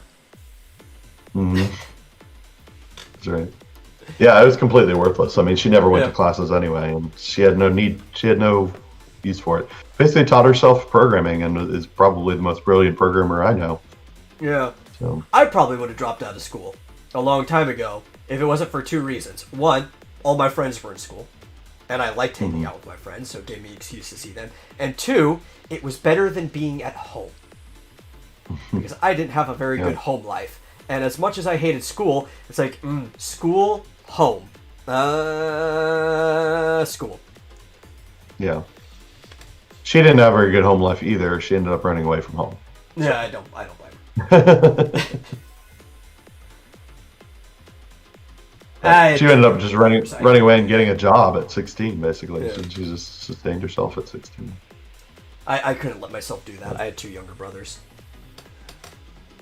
She had a younger sister, that unfortunately, but they all turned out all right.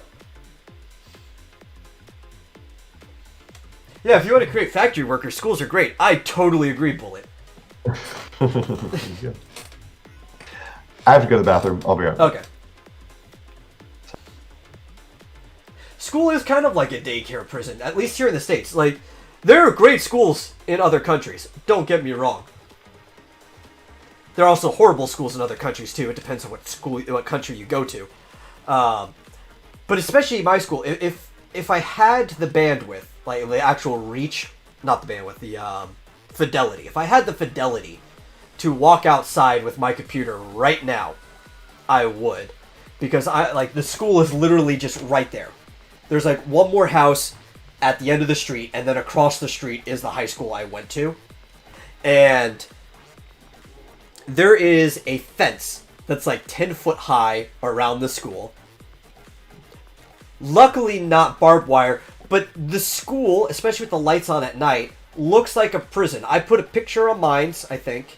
Yeah, on Minds. I put it on like Facebook too, just for my IRL friends.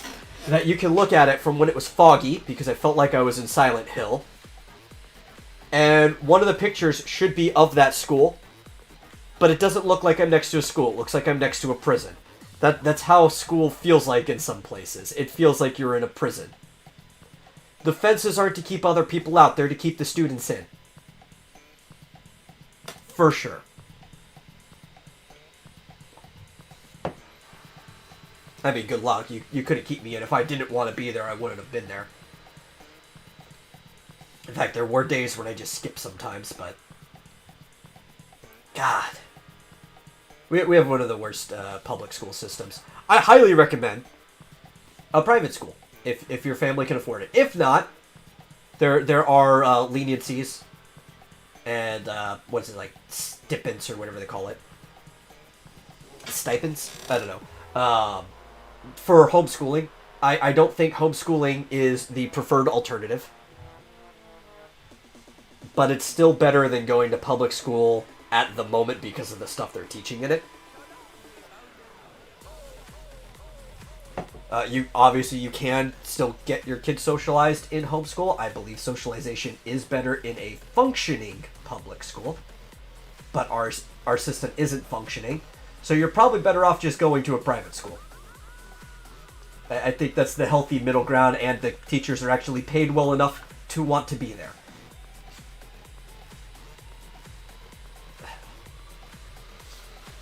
You learn more out of school than you did in. I did too. But I've been reading books since before elementary school.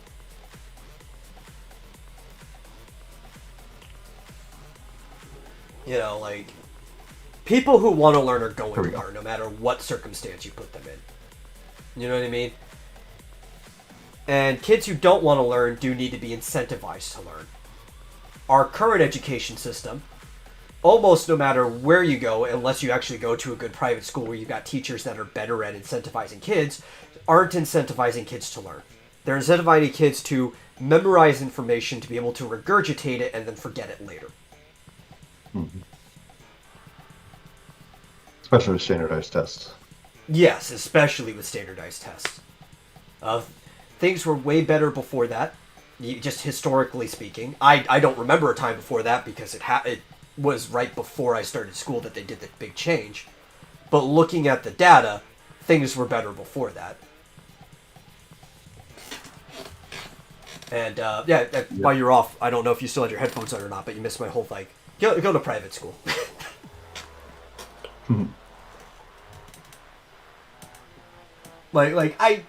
I'm not a fan of homeschooling, but because of what they're trying to teach at school now, I think homeschooling is a better alternative to just going to public school. Especially if you can't afford to go to a good private school, or even afford to go to a bad private school. A bad private school is probably still better than public school on average. I just would highly recommend people go to a private school if they can't afford to. I think it's better for the social health of the kids. Not that you can't socialize in homeschool, it's just harder. You have to take a lot more extra steps.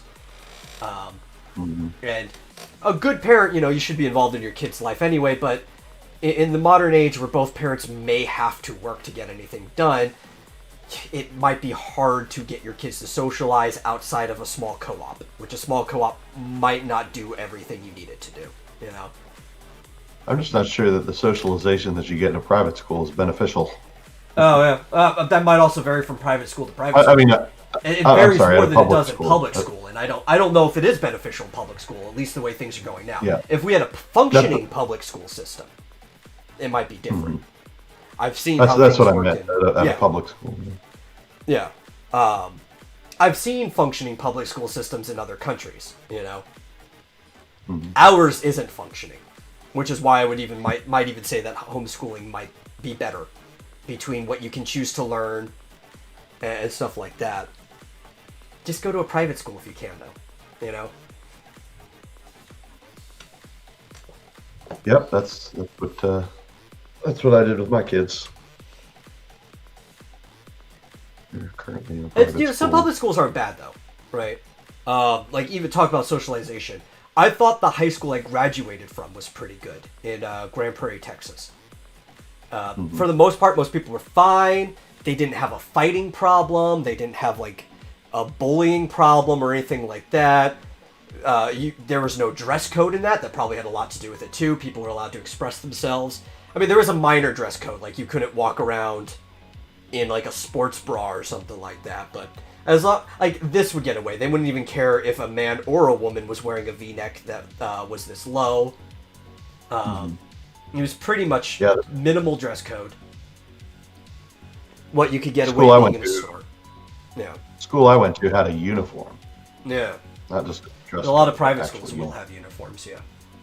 But I went to a public school before that had a dress code that was almost uniform, right? We had to wear khaki slacks that were either actual khaki color or black.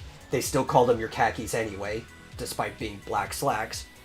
I think you could wear blue too. It'd be like really dark navy blue though.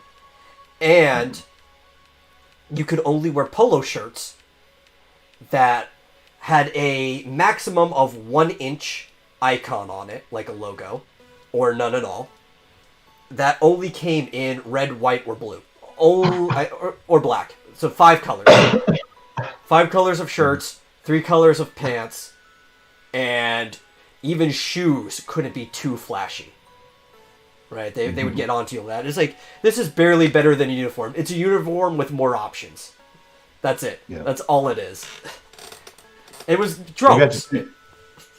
We get to choose pretty much any color of tie. In high school. Yeah. And you know what the sad part is? Ever since the school that I went to, that district already had a fighting problem from middle school on anyway. But it got worse when they introduced standardized dress, because a lot of these people started getting in fights because they looked like they were wearing the same things as other people. Everybody was cramping their style. It was the type of environment we were in, where fights would be picked for that type of reason. And there was even one time when they basically had to shut down school. Like, we got out early because we had the maximum number of fights in one day that they would let before shutting the school down. There was like 9 fights in a day that broke down in the school. And that was Cedar Hill High School. Or we sometimes call it Cedar Hell High School. Our retention's so high. I don't know. I really don't. I think it was the mass influx of people from different areas too. There was a lot of people that came over here during my middle school time, junior high, because of the whole Hurricane Katrina thing. Bunch of people came into Dallas from New Orleans and stuff like that. Yeah, in my school, you didn't have time to get into fights. You went to class, and when you were done with one class, you went to your next class. Well, the school was big enough in size that they had to give you 5 minutes to go from class to class and to be able to use the restroom. Well, yeah, they did with us too. 5 minutes was more than enough time for a couple of assholes to get into it with each other. I guess. Yeah. I mean, 1 minute is more than enough time for a couple of assholes to get into it with each other. Yeah. And that was just a big problem with the school. I guess I was just sheltered because we were mostly either rich or smart enough to get a scholarship. Yeah. Well, this is public school, right? So yeah, the variance is a lot higher with the intelligence of the people you're dealing with. You go all the way from remedial classes to advanced classes. Yeah, we had no remedial class.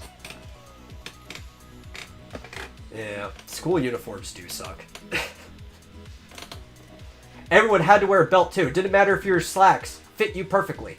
It was mandated that you had to wear a belt. And they called it office attire. You had to be wearing office attire. I don't know that we had to wear a belt, but I always did. Yeah. I don't know if we would ever get sent home if we didn't. I was fine wearing a belt. I'm a skinny guy too, so if I have slacks, they probably don't fit perfectly anyway, so I want a belt. Yeah. But no, you had to wear a belt. Which is also bad if people are getting into fights. Because when you are in some type of thing similar to a fight club, one of the first rules that is take off your belts. So that, people don't get cut on them when they're fighting. But also, it gives you a weapon you can take off quickly. There were people literally lashing each other with their belts sometimes. This is a really bad idea. You guys have no idea what you're doing with running a school district. But I Grand don't know if Prairie High School anybody was ever great. wore. I don't recall if anybody ever wore suspenders, but you probably wear suspenders. Yeah. That's what I Like, remember. GPA was great when I went to Grand Prairie High School. Like I said, everybody, for the most part, there was almost no fights. Right? And I don't even think it, because some people were trying to say, it's like, oh, it was the racial tensions. It's like, no. No, it wasn't, because when I went to Grand Prairie High School, the racial breakdown was pretty much the same and everybody got along. It was a different majority group. It was mostly Hispanics. But the breakdown was still basically the same and everybody got along. There was no problem at that school, for the most part. And the classes were nice, the teachers were nice. Some of the kids acted like punks, but they're teenagers. There's some kids that are going to act like punks, but we really didn't have any fights or anything like that. It was just a much better handled school district in general.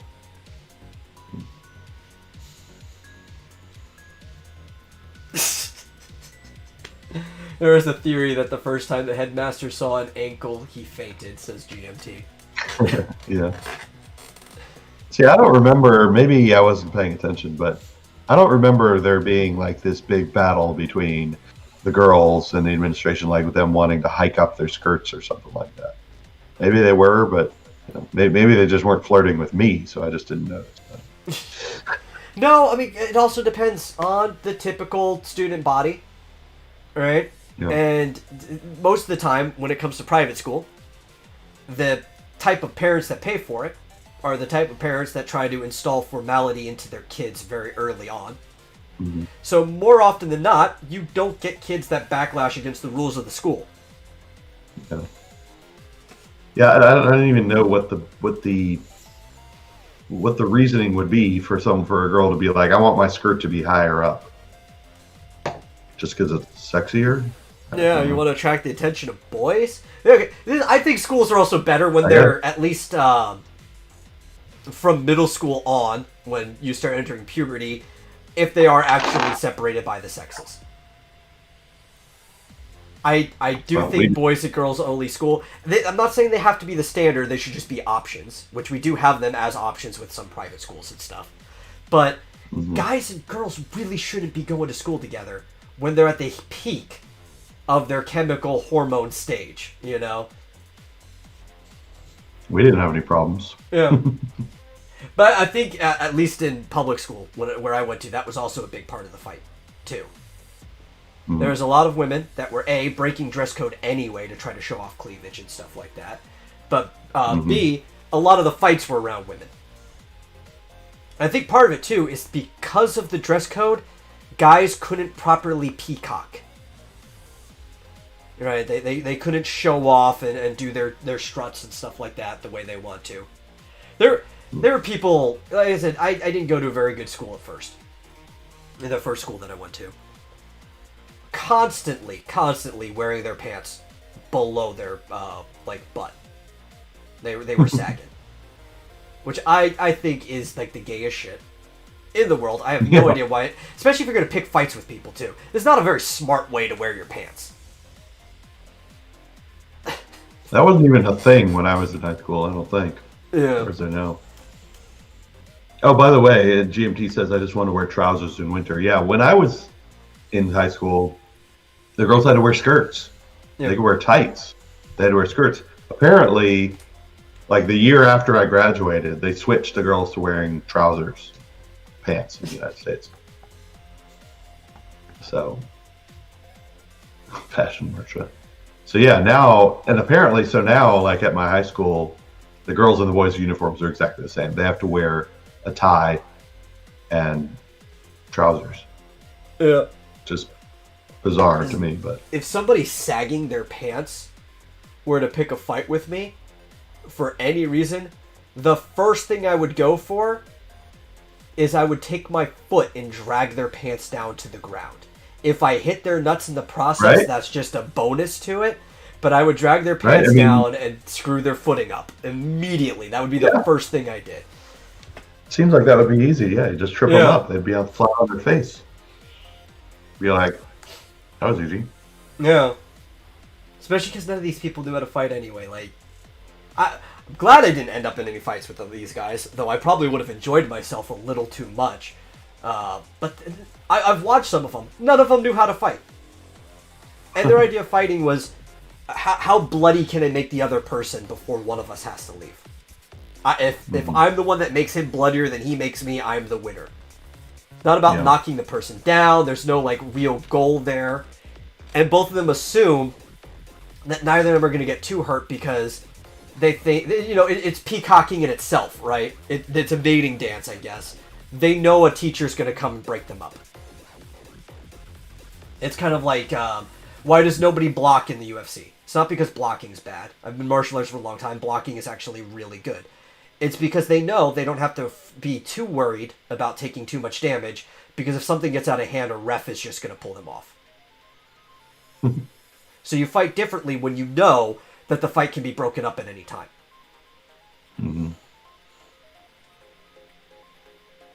Fights usually start with a headbutt in school. That's not a bad way to start a fight, especially if you catch somebody off guard.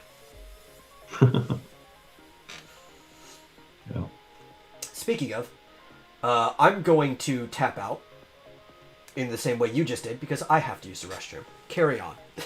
Oh. Now I have to take over. All right, then. What's happening?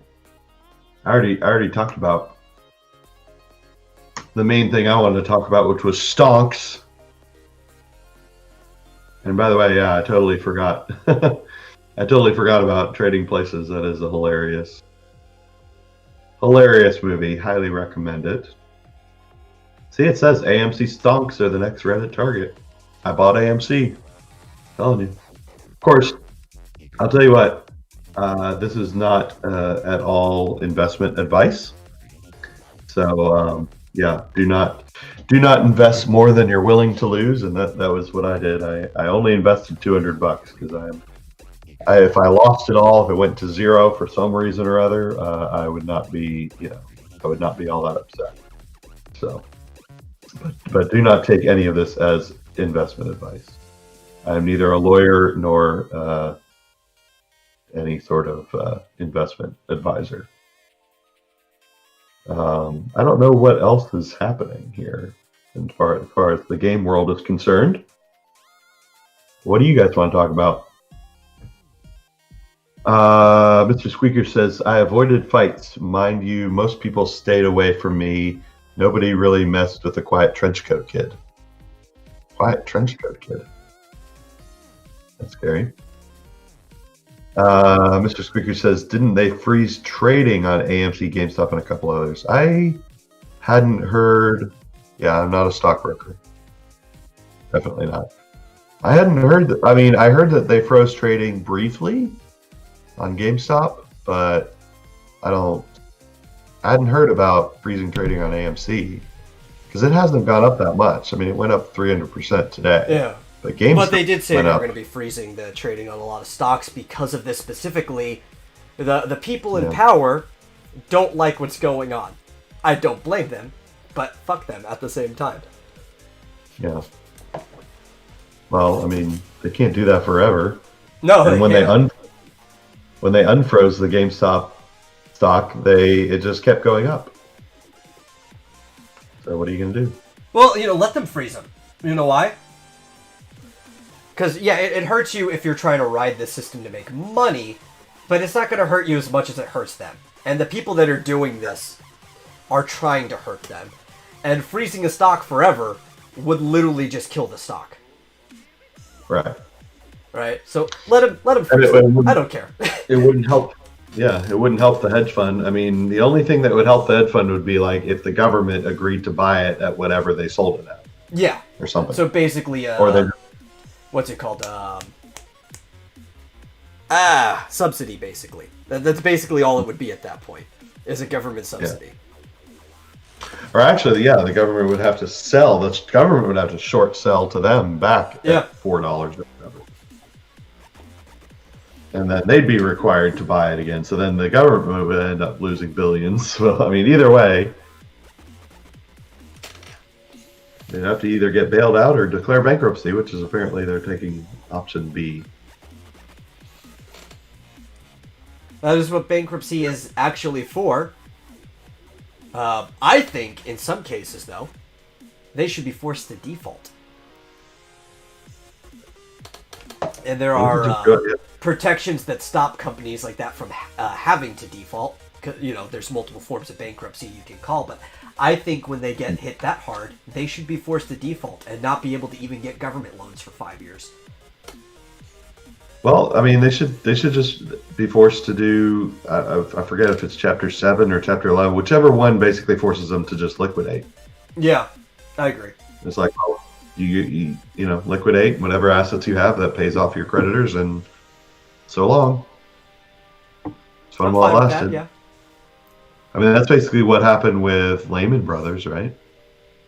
Was it? I don't remember, but it could have been. Yeah, I think so. My probably and a similar thing. It wasn't. It wasn't engineered in this way, but basically it's similar. They ran out of money. They bet wrong, and they ended up having to liquidate, pay off their creditors, and go out of business. That is the problem. Gamers are going to treat it like a game, and nobody was prepared for that. The thing is, this is basically metagaming in stocks. Mm-hmm. That's all it is, and it's great. And you got people that you've been training. You're trying to keep them basically just occupied with video games, but you've been training to crunch numbers and figure out how to abuse patterns for years, accidentally, finally coming into the system and crunching numbers and abusing patterns. Mm-hmm. And what people don't realize is that a lot of these people are super rich already. Yeah. And they didn't even have to be super rich. I mean, like I said, some of the biggest investors put in like $50,000 worth. I mean, that's not billionaire rich. That's not, Lehman Brothers rich. There were also people who just started becoming investors last year because they took the government stimulus check and they put what little they had into stocks and started multiplying on top of it. Mm-hmm. You've got new investors that were never investors before just coming out of nowhere. And some of them have actually been rocking the system. Yeah. Yeah. And I mean, I think people underestimate, gamers, they're nothing. They're incels living in their mom's basement. No, they're not. They're probably software developers or, they may be single, but that means they're rich. If they didn't spend money on a wife and kids, then they're probably rich. So they because a lot of them are probably, in Japan, you'd call them otakus, right? It's not so much that they're incels, but they're the people who lock themselves away in their house. They have their collection. They have the thing they like to spend their money on, but it's like the only thing they really spend their money on. So now they still have like a surplus income they can spend on other things. Yeah, or they've just got, their Scrooge McDuck vault with tens or hundreds of thousands of dollars probably. Bullet says, EVE players have been living this life forever. Yeah. If you're like somebody who rocks the EVE online economy inside the game, you're probably prepared to jump into this train. Yeah. I'll tell you, back just a few years ago when I had money, I was spending a lot of it on Bitcoin and doing pretty well. So I'm sure some people sold some Bitcoin just to get into this. Yeah. You're like, I've got plenty. I could get rid of one. And invest. Stock market, the hit game of 2021. I know, seriously, who knew? Like, I saw this happening before it became like a headline on Twitter, and I was like, what the hell? Why is GameStop up like 1,000% in a day? What the fuck is going on? It's funny, when I was in school, the stock market was a game. 4th grade, right? Going back to the standardized test stage, we actually had to play what was called the stock market game. Everybody in the,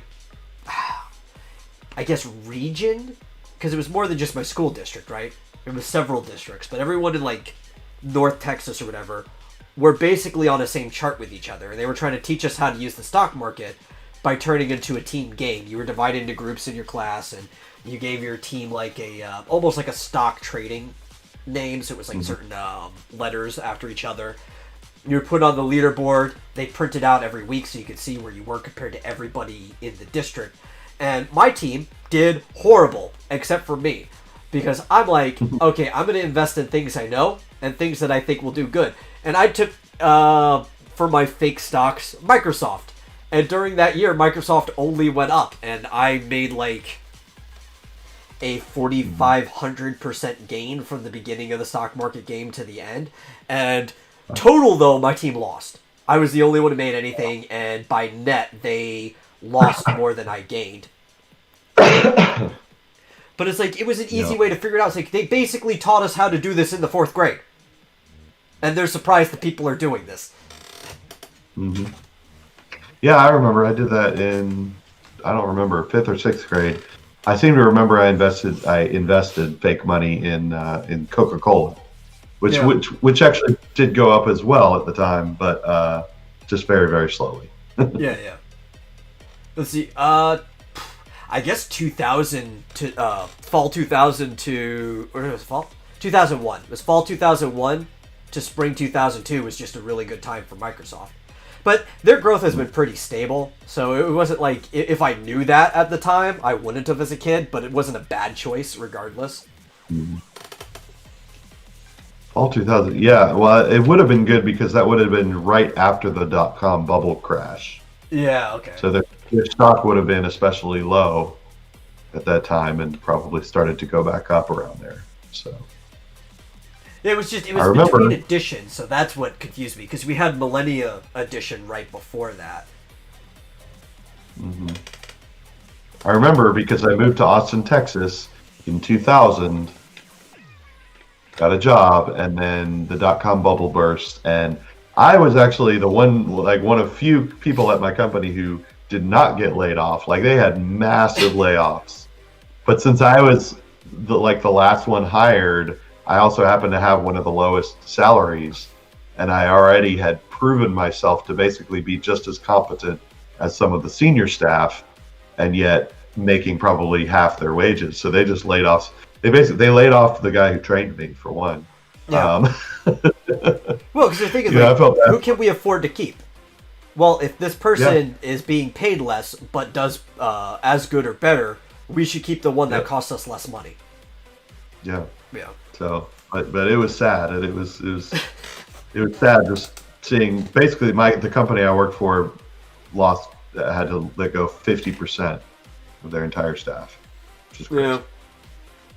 But I remember that, and then I ended up moving back to Nashville in 2001.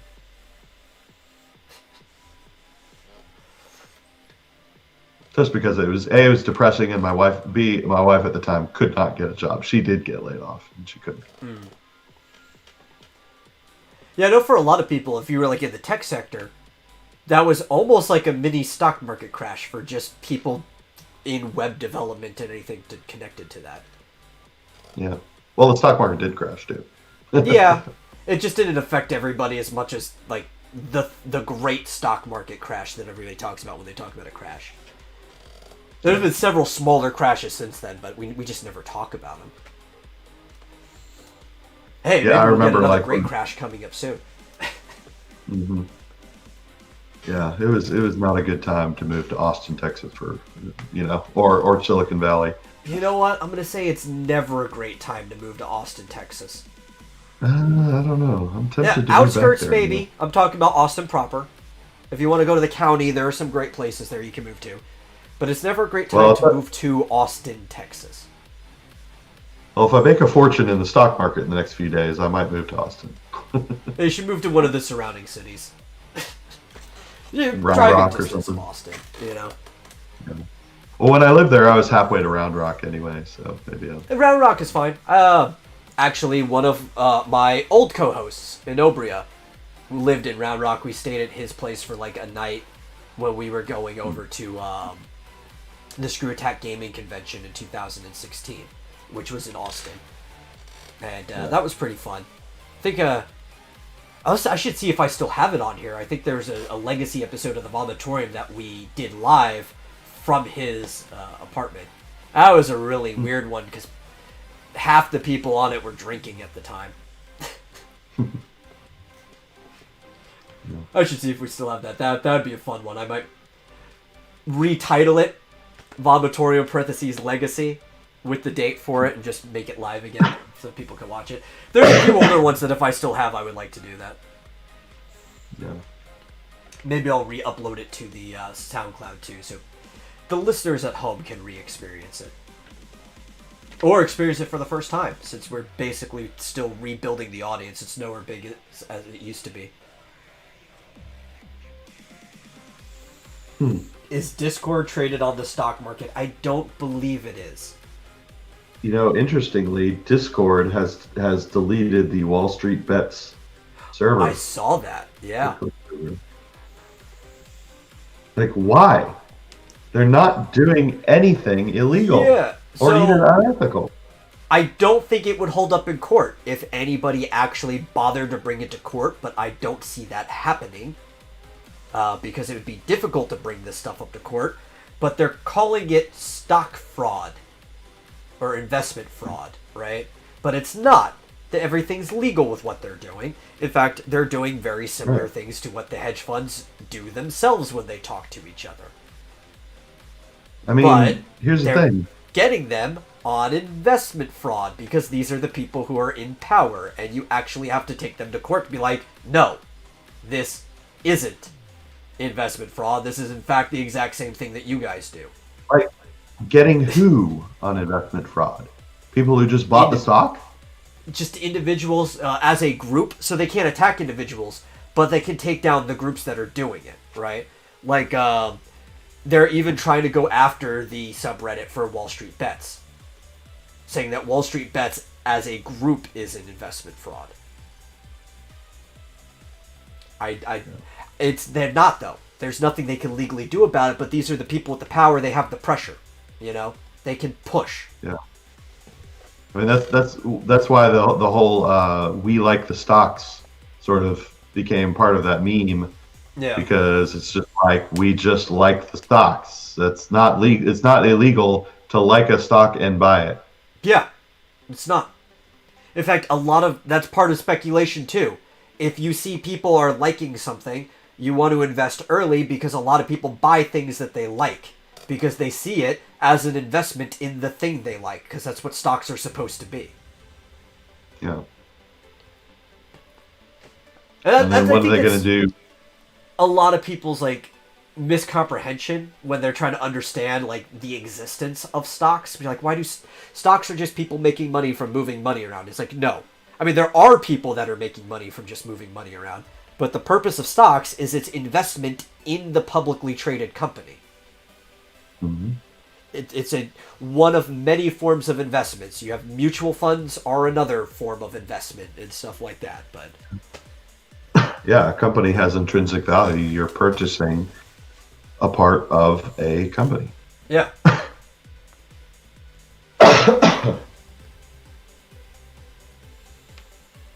Vomitorium legatum? Yeah, for the legacy version of it. Oh. I might call it. It might work. Yeah, so I mean, are they gonna try and prosecute me because I bought AMC stock? No, I don't think they can prosecute an individual. I think all they can do is apply the pressure to shut down groups and their access to communication. Yeah. So when you said they're going after them, they're not going after them in court, right? They're not. No. They're just applying pressure. They're trying to get Reddit to shut that subreddit down. They applied the pressure to get the Discord down, because I think they even know they can't go after anybody in court. Plus, there's too many people. How are they? Obviously, people's social securities are attached to usernames and stuff if you're using the same username on things like Robinhood. But a lot of people use different usernames. How can you connect anything to each other? You can't go after individual people, And even then, they don't have any legal right to. It would be a bad case, and they would just be applying pressure to get people to settle out of court and stuff like that, or ruin people in legal fees. The same type of stuff big businesses always do. Mm-hmm. They have no ground or standing, but they've got the power, so they just try to ruin you through the fact that there are legal fees. Yeah. Well, but apparently I don't think they can. It'd be too difficult, and it wouldn't be worth their time. Mm-hmm. Well, apparently the Reddit, what do they call it? Thread? Wall Street Bets? Or subreddit? Yeah. The subreddit is back up. Okay. So the last post I'm seeing is from 49 minutes ago.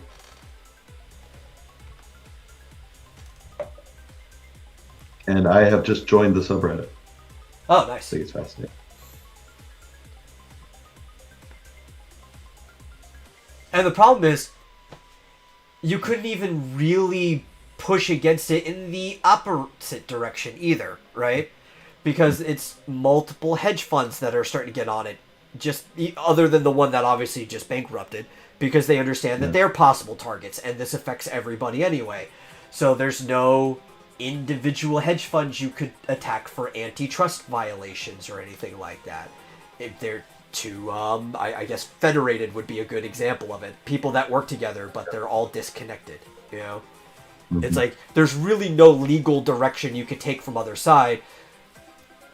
The group could collectively try to find a way of applying pressure in their own manner. I mean, there is more of the group, and maybe even more funds collectively from the entire group than any of these hedge funds individually.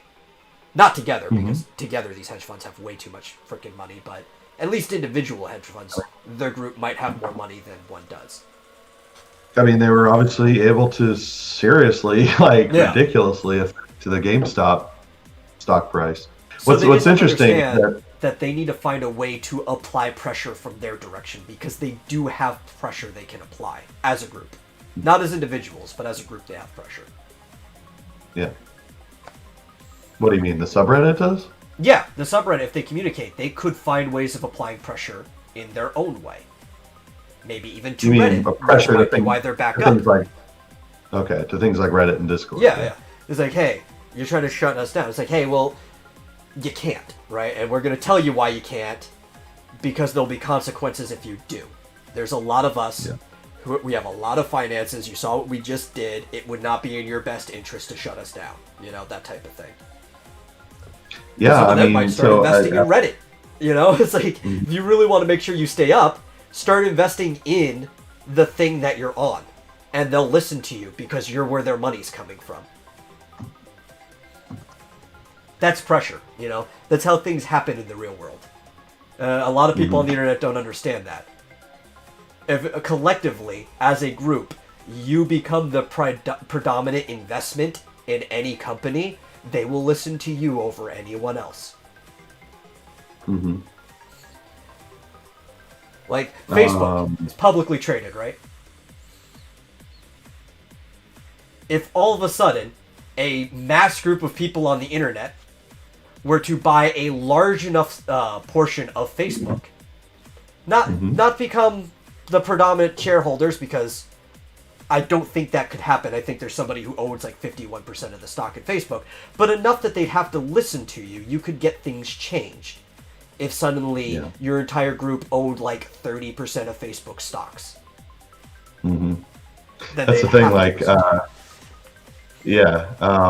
people were speculating. So wait a minute, if this Reddit subreddit owns a majority of shares of GameStop, can they get them to stop selling pops?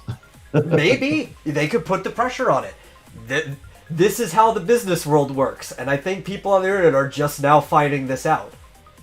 This is how it's always worked. Yeah. Well, what's weird is that, like, people like complaining about, I can understand hedge fund managers being upset about this, but like for some reason, some people on the left, like just like pundits and stuff that are specifically leftists, are complaining about it. I'm like, why are you complaining? Isn't this what you want? The modern left is actually corporate sellouts. That's what they've become. Yeah. It doesn't make it yeah. It doesn't make any sense until you realize, they're just corporate sellouts. They're defending huge corporations that really don't produce anything except just wealth for the wealthy. Well, they've become the side of order, not the side of chaos. Despite what it looks sometimes, they're the side of order. I actually wrote an article under my pen name Malcolm Turzek years ago about the dynamic switches between the four quadrants of new and old, order and chaos, and how things usually shift into one quadrant or the other. It's kind of healthier when you've got them in opposite quadrants pulling against each other in tug of war, but if you're in adjacent quadrants, then things start pulling in the wrong directions and it causes all kinds of problems. But right now, they're in the direction of the new order, which doesn't sound surprising at all.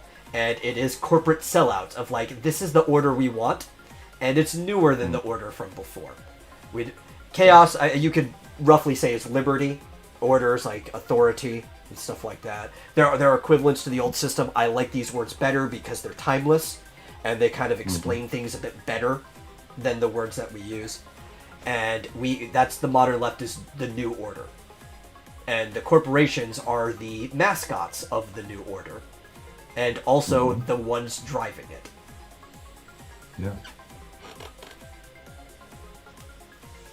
For some reason, the left is on the side of the big, gigantic corporations. It's like, remember when they were? Like, what? Remember the hippies hated corporations?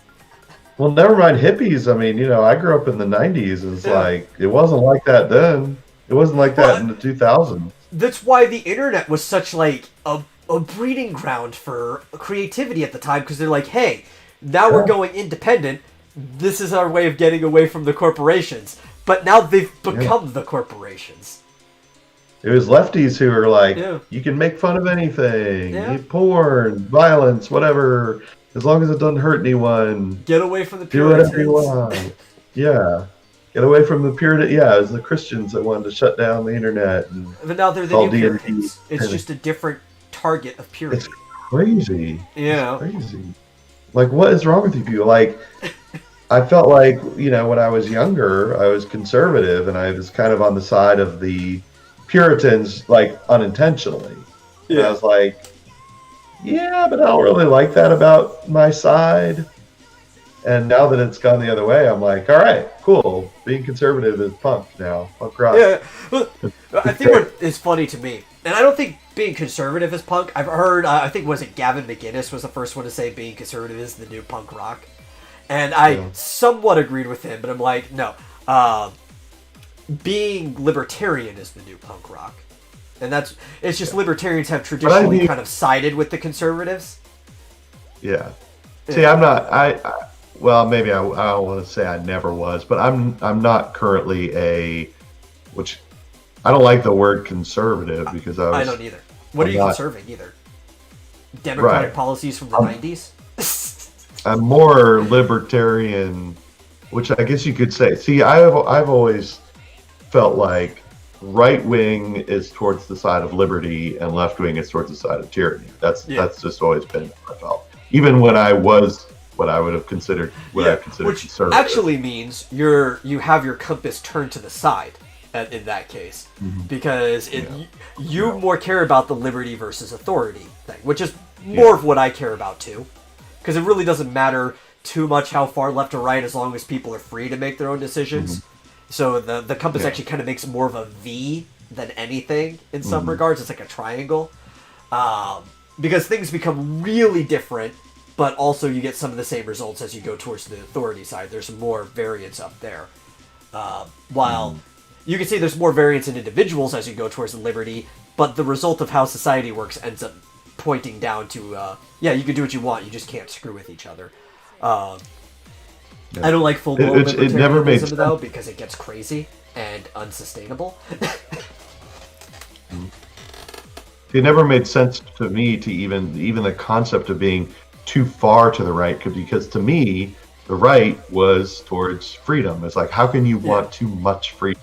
I mean, you can get to anarchy, I suppose, but this is why my compass looks different. Why I have new and old, which kind of goes progress and conservative in some case, right? There's some similar to that. If you conserve too much, you'll never go anywhere. If you progress too much, well, that doesn't mean it's good. You could progress right off a cliff,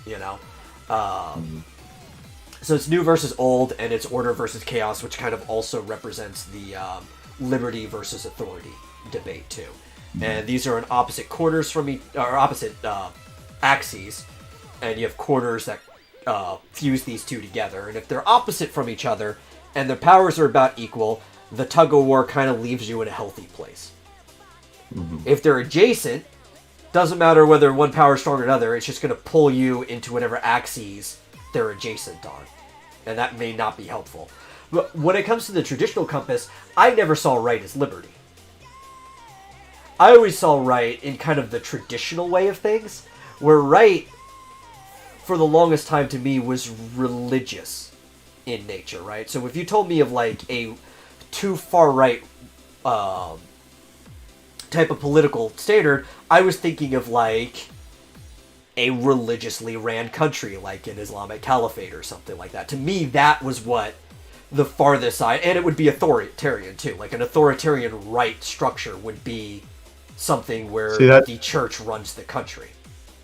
Yeah, that was never in my, in my opinion, those sorts of tendencies were a bit of an aberration on the right to me.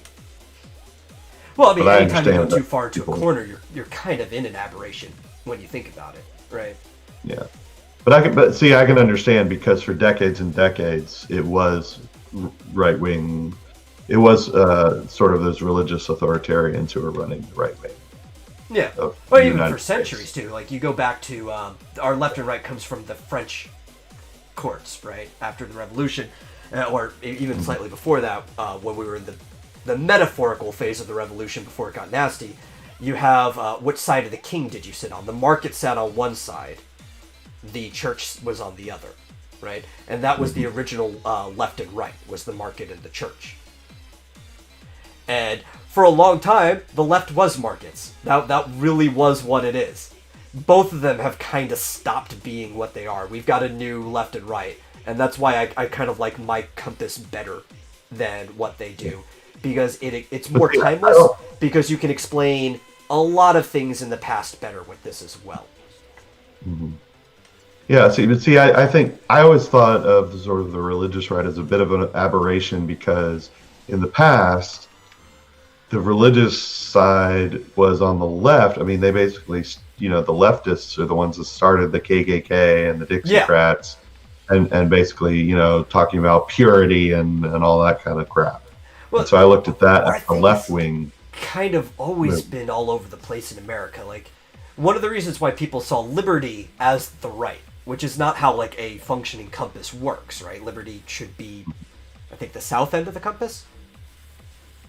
Depending which way you're facing. Sometimes authorities at the south end, it flips, but it's either north or south. I like north because going north usually means better in old stories, so liberty should be north.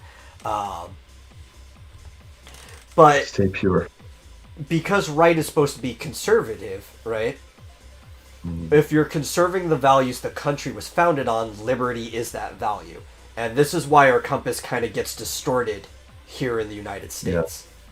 Yeah, so if you've got left and right on sort of the x-axis, the y-axis being authoritarianism and liberty or libertarianism, they've kind of this axis has shifted around. So sometimes it's like that, and sometimes it's like that. But and one of the reasons I also don't like the religious part is because I think our definition of religion has been too narrow, because a lot of what is going on, the farther you get to the edges, period, is dogmatic and almost in a non-deistic religion. Like, I wouldn't say atheistic, because theology and the deity itself are completely separate from each other from a philosophical standpoint. There is totally a theology there. There are sacred texts to what's going on. There is just no God. Yeah. I mean, look at Joe Biden isn't really whatever. What is he considered a Catholic? Is that right? Yeah, he considers himself an Irish Catholic. Yeah, except his real sacred texts are like the Paris climate accords or whatever. Clearly, because that was like the first thing he did was sign back on to the Paris Treaty. Yeah. It's more of the whole, and I hate this word, the whole globalism thing, right? The idea of moving towards a global economy, global market, which we've been doing for a really long time. I'm not saying that's not something that's inevitable. One day it might be. I don't think it's necessarily something you should be pushing for, Not right now. If it's going to happen, it's going to happen. Maybe just try to make sure everything functions between now and then. Yeah. It's pragmatism is lost. I think that's the real thing. I don't think we're going to get there until, we've invented the Star Trek technology of replicators so that we have basically unlimited resources. The problem is, how do replicators really work? Because there has to be some type of matter on the other end of there, right? No, it converts energy to matter. Yeah, but where does this energy come from? The lithium. No, that's not right. It comes from antimatter. Oh, yeah. Basically, and where does the antimatter come from? Well, you presumably have the technology to create it. Well, you can't create antimatter. Yes, you can. That's up for debate. Because antimatter has similar properties to matter. I mean, you could break down quarks and muons and stuff and reassemble those together, but you still need something, right? Something doesn't come from nothing. That's not true. Not if you believe in Hawking radiation. But Hawking radiation isn't nothing. It is. Matter and antimatter come into being from nothing, apparently, according to Stephen Hawking. There's a lot more nuance to it, and also Hawking radiation might not be 100% correct anyway. I know, what's his name? Penrose is a big advocate for Hawking radiation, and I do like Sir Roger Penrose.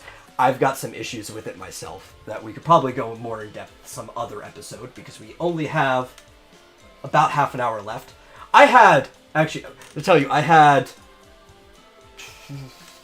6 tabs open for things to talk about. We didn't even get to a single one because of just the conversation we're on. I started to look up some things while you were in the bathroom. I was like, I don't even know what to talk about because I can't find anything interesting. But yeah, go for it. Pick a topic. Yeah. Oh, I don't think we'll knock out any of these things. Some of them might be interesting to you, though. So, I pulled up some interesting things. Something involving Pokemon? No, nothing here involves Pokemon. Why, did you find something that involved Pokemon? No, I've just been interested in Pokemon lately. Oh, okay. For some reason. I mean, if you want to talk about Pokemon sometimes, I can give you the entire breakdown on Pokemon. But, that's okay. I had stuff involving Animal Crossing, because I had stuff involving Breath of the Wild. I had stuff involving Bloodborne. And, I had a thing involving the 8-Bit Dough. Oh my gosh, I want to talk about all of those things. I know! Mario. Probably should have told you about these before we started on any of these topics. Well, I don't know. We had let's start on one of them anyway. Yeah. I mean, we can always go a little bit over if we have to, But... Well, what's the Breath of the Wild stuff? Okay, so Breath of the Wild. Somebody, specifically his Waikuteru, who is a modder who's done a lot of things for Breath of the Wild, has basically completely recreated Skyloft in Breath of the Wild. You can download it, you can experience it. He's even got the inside of the bazaar and stuff just recreated, floating there in Breath of the Wild. I think the mod even has a spawn for you to go right to Skyloft. It even has the floating islands around it too. Yeah. Crazy. Basically, he did the 3D model of it? Yeah. Put it into the game? He basically, from what I read, is that he grabbed the 3D model out of Skyward Sword, brought it into a modeler, like Blender or something like that, touched it up to match the Breath of the Wild stuff, and then modded it into Breath of the Wild. Crazy. And it looks great. There's a demo video that he did for it and everything. And he's got a warp point or something so you can get up there? Yeah, I think you can just spawn right there if you want to. Added to the map. Why have I not heard of this? I don't know. I don't know where it is because I haven't seen it in action other than the demo video. I would assume, though, that it would be roughly somewhere over the middle of the map, but probably slightly to the left. Because it should be vaguely close to the old statue of Hylia on the ground, because it was vaguely close to the, it's the big statue from Skyward Sword. It's the same big statue of Hylia. You know, when you go to, like, the ancient temple that's got all those guardians there that are firing lasers to you as you go to it, and that's where the Of the Wild suit is, after you beat all of the shrines. It should be vaguely close to that. Yeah. That's where I would put it, because lore-wise, that's kind of where it should be. Okay, so this actually took a bit of a breakthrough. See, I was wondering because I had never heard of any modders being able to insert entire chunks of land into this. So that Did you read how he apparently did it? isn't. Well, I'm reading about it now. But yeah, apparently I wasn't wrong. That wasn't possible until very recently. I guess they found a way to do it. You know, that's actually happening a lot with games now, because I think people having more free time due to, like, the lockdowns and stuff, a lot of people are figuring out things that they couldn't before. Like, something I actually played recently, people have successfully modded Melee in a style that it's like if it had DLC the entire time. Mm-hmm. Right? Do you know about Project Slippy? No. Slippy is a modded version of Dolphin that uses rollback for connection. Now, you can't use the rollback for everything. You have to use traditional net play for some of the other stuff, unless they've also modded the game to use the rollback, because you can log in using Slippy. And Melee does use rollback. This was actually the program that Nintendo had gotten onto the Big House about, and why the Melee was kind of shut down for the Big House and everything. We did talk about this with Pitaya on a previous episode. And it's great. As long as your connection is fine to the internet and the other person's connection is fine, it's almost like there's no interference between you whatsoever. It's like being on the same couch. Rollback is an amazing net play thing. So, Slippy uses that directly. You can use that with Smash Brothers. So now, what's the name? It's like Akiteresu or something like that. There is a team that is modding Melee directly, and they managed to squeeze Wolf into the game. And he plays like Wolf does in the later Smash Brothers, but if he was in Melee. And it's great, and he's actually kind of OP. He's a beta character, so they're still tweaking him a little bit. But if you could do, like, the advanced Smash mechanics, like wave dashing and all the different things attached to L canceling, you could do some really crazy things with Wolf that kind of puts him a tier above literally everyone else in the game. Mm-hmm. Yeah. And they also added volleyball to Melee. It's great. It kind of works like Lethal League. You got the two people on two different sides. There's like an invisible wall where the net is to stop you from going to the other person's side. There's two barrier walls on the back that you can wall jump off of, or even bounce the ball against. And the cool thing is the ball explodes after so many hits to it.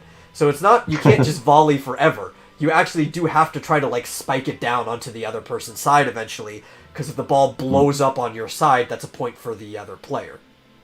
It's really fun. And they also added all the missing N64 stages that weren't originally in Melee. So it's really good, and it feels natural. It feels like this stuff was in Melee the whole time, like if Melee had DLC. And they can add up to like 250 characters eventually. That's cool. Yeah, if I get somebody to play with, because I don't want to play ranked. I will get my butt kicked if I play ranked, because I haven't played Melee in forever. If I could find some people to play with, I'd even stream us just goofing around using Slippy playing Melee. It'd be fun. But you log in directly from the game. There's a login button, because once you have Slippy. And there's like in... is it under single player? There's an online button. It'll ask you to log in. Once you have the file on your device, you're always logged in as soon as you open it up. And you can connect to people directly. You could do unranked and ranked matches. Slippy has its own ranking system too. It's crazy.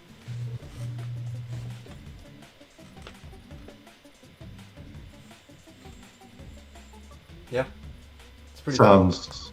Wait, don't tell me.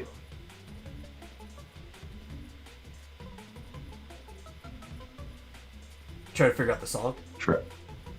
Yeah, very familiar. It's not Dragon Quest. No, it's a game you played recently.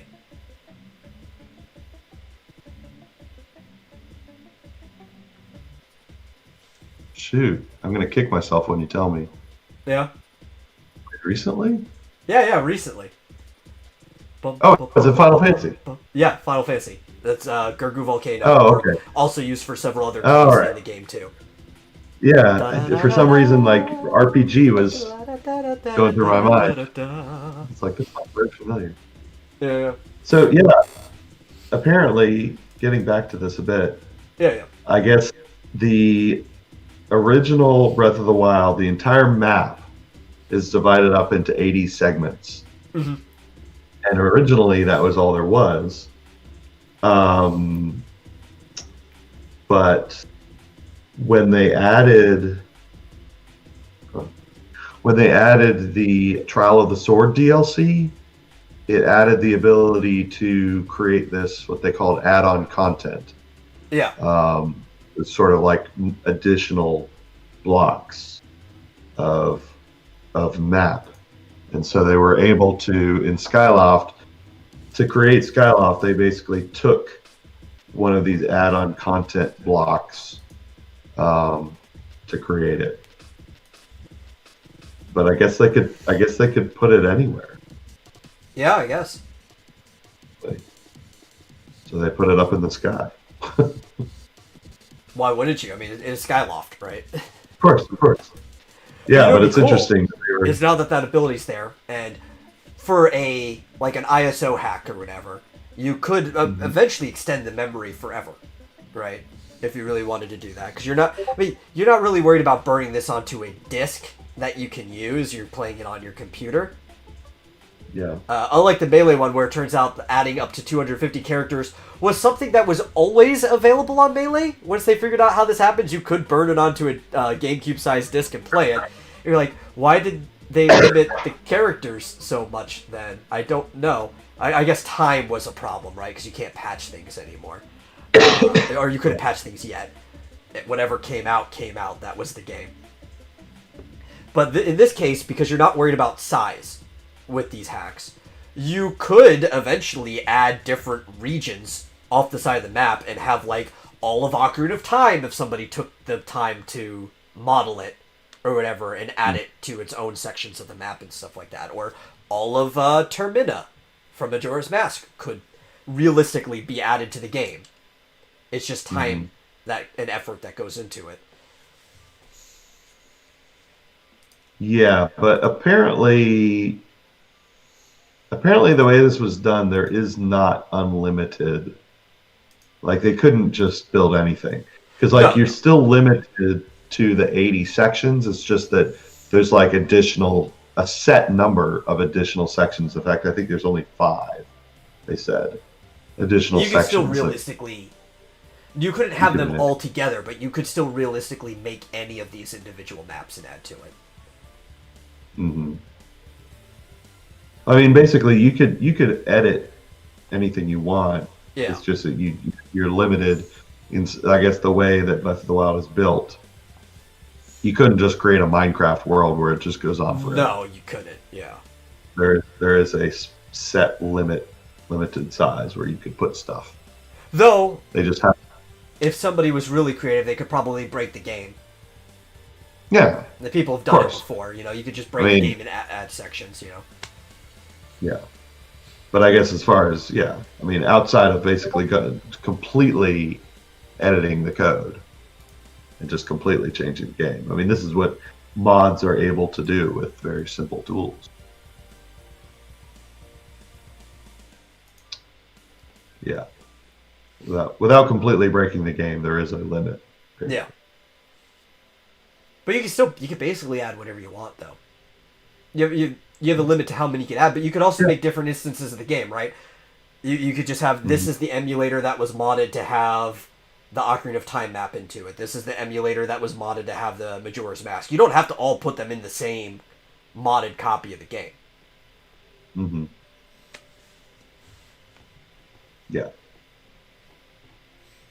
I'll have to watch this video. It's an 18-minute video that explains exactly how it was done and exactly how the game works. So cool. It's unfortunately it's on a website I don't like, but I'll put a link in the chat anyway. What website? Let's check it out. Craptaku. Oh, see, I found on Games Radar, which is also not a great site, but better than Kotaku. Well, actually, what am I saying? It's a YouTube video. Yeah, you could just drop the YouTube link in there. Yeah, let me delete that. Nobody click on that. That was horrible. I don't know what I was thinking. Here's the YouTube video, if you want to see how it works. So. Yeah. Anyway. And link There's to Waikutero content coming up.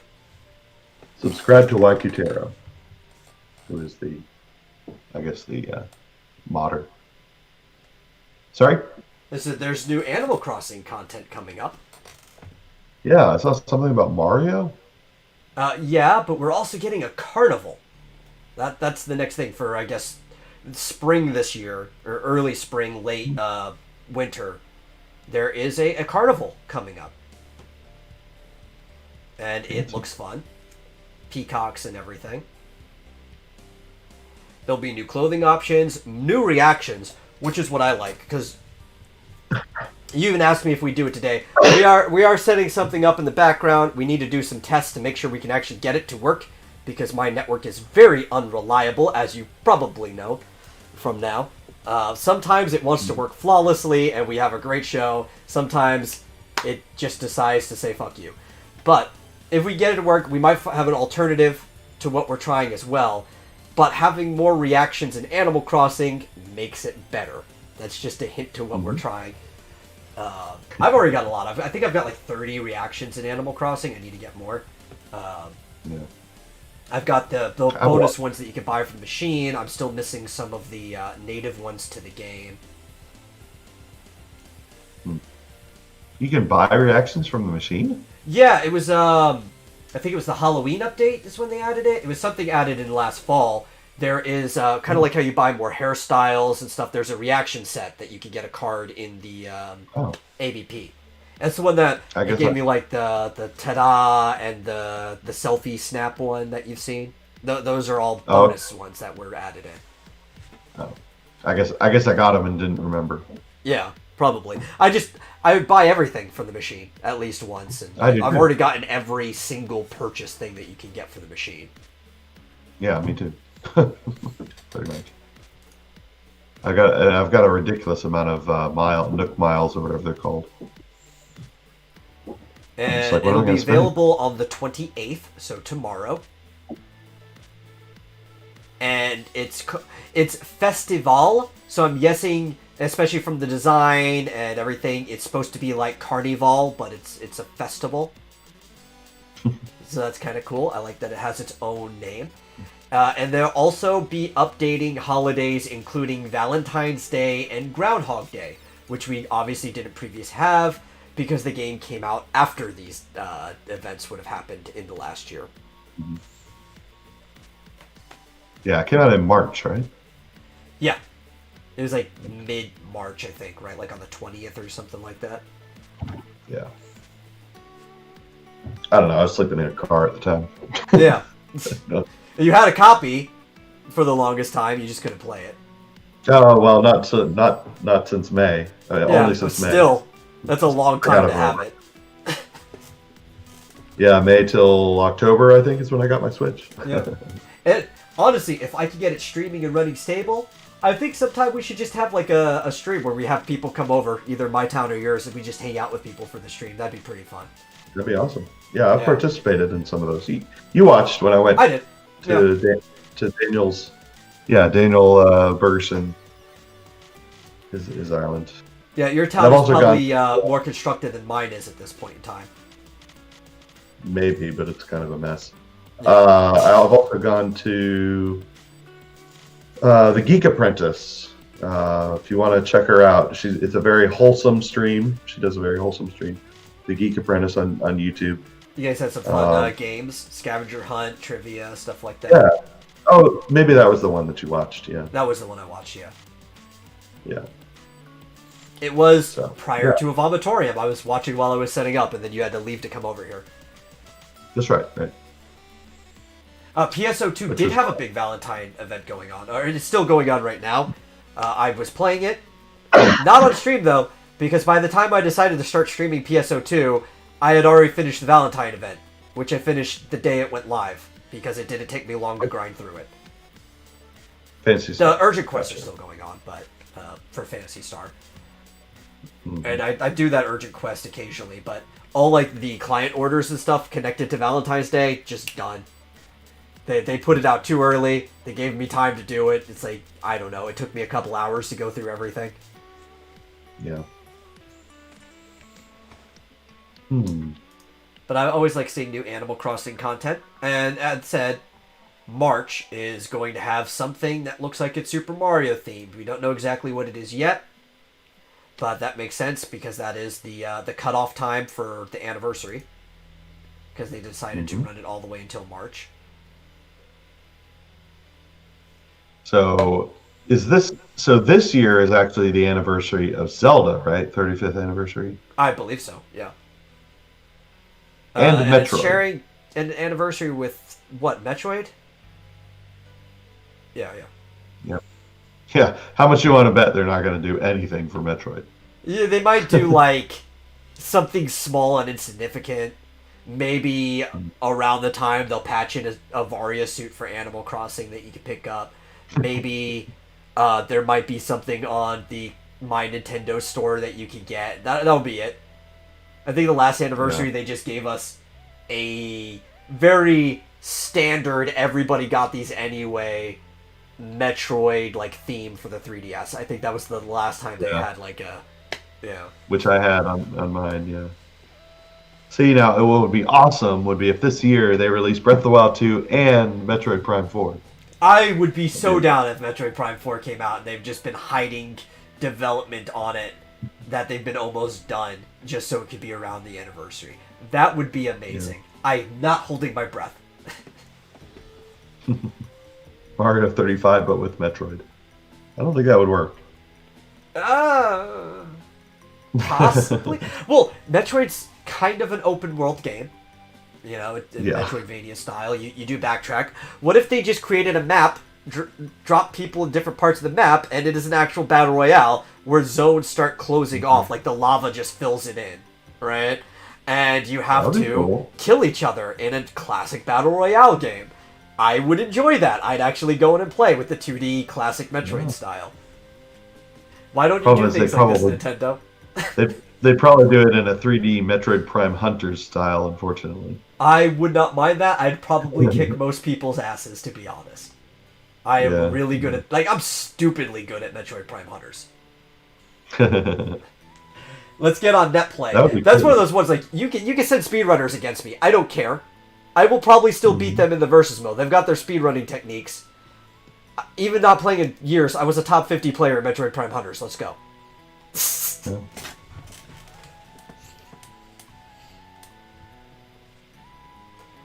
Maybe I'll lose a couple rounds at first because how rusty I am. I don't care. Give me my warm-up time. I'm really good at that game. But the only way we can do it now is through an emulator, which the DS doesn't have the best emulators.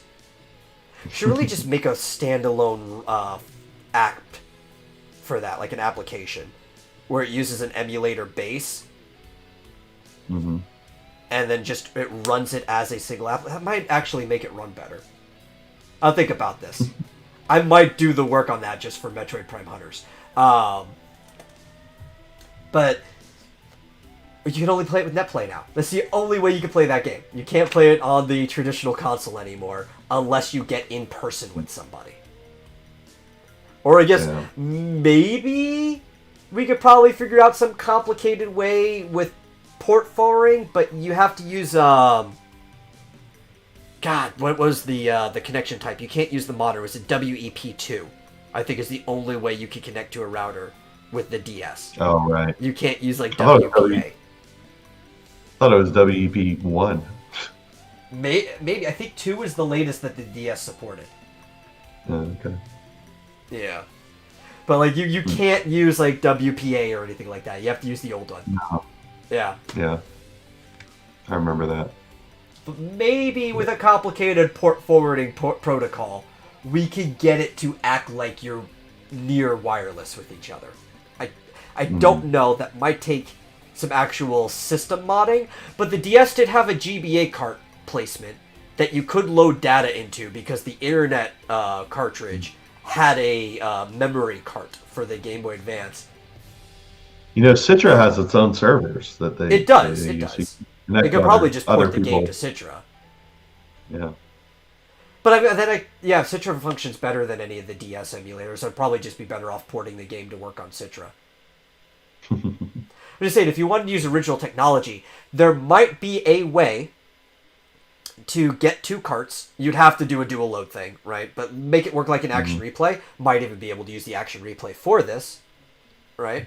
Or even like the R4, if all the data was loaded on there, including the game you wanted to play, but put a memory cart in the bottom, put in a protocol that told it that if you connect to internet, it is reading it as local wireless, then maybe you can use port forwarding to play with people across the internet with the original device. It's a lot of effort, but it might be the only way you could actually still use original hardware to do something like that, if that's something you're interested in.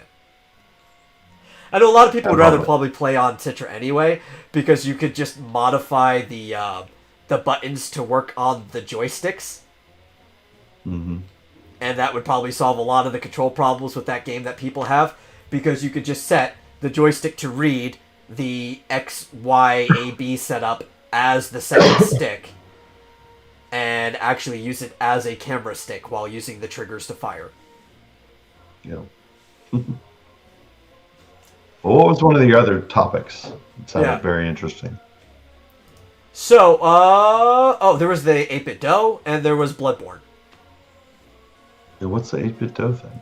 So the 8-Bit Do actually just released a new controller, and it is an arcade stick based off of the NES Advantage. That looks slick as fuck. I kind of want it. Because it looks like an NES Advantage, even putting the gate cover on there, but it looks like it has... you can't tell the gate from looking. I want to say it's probably a circular gate, which isn't bad. I might... If it's a circular gate, you can always put your own octagonal or square gate in, depending on what you prefer. I like octagonal gates. A lot of people think circular gates are the best. I'm not going to argue against them. It's kind of a preference thing. But it looks like it probably is a circular gate for motion. Well, yeah, I mean, it would have to be a full 365 analog stick, right? Yeah. Well, it's like a traditional joystick that you would have on any fight stick. But it's built to look like the NES Advantage stick. Right. But it wouldn't be traditional in that it wouldn't be like an 8-way. It would actually be analog. Yeah, yeah. So a lot when it comes to arcade, it really depends on the gate you put on it. So most of them didn't lock into place on its own. Like the stick didn't have anything in the mechanism. It was a spring, right? Yeah. So to get it to lock, you had to put an actual gate on it, which is like a small piece of plastic that's cut out in the shape of where you want the stick to end. Yeah. And there are several types of gates. There is more common now for fighting games. People like their circular gates, which is just the full 360. There's no corners. You go around in a full circle, which is good for like spin to win and stuff like that. Your semicircle moves, quarter circle moves, and stuff like that. More traditionally, though, there were octagonal gates, which is my personal favorite. In all of both the cardinal and the secondary directions, there is a corner. It forms an octagon. A hexagonal gate is pretty common too for old arcades, where it doesn't lock at the top or the bottom. It only locks into the corners and the sides. You can still go up or down. There's just no lock there. Or a square gate, which only locks into the corners, not the up, down, left, or right. I kind of hate square gates, to be honest. If you get a cheap stick, it probably has a square gate in it. Well, you I need like that for octagonal. like Pac-Man or something like that. Yeah. So that's interesting. I wonder how difficult it is to get used to using buttons for the left and right shoulder, right? Because it's got Yeah, 8 it depends on buttons. the game. I'm sure you would probably use the A. Well, the A and B are where usually the start and select are on most pads, but it's the NES Advantage that they actually have A and B button in the top corner, and then there's these 8 red buttons.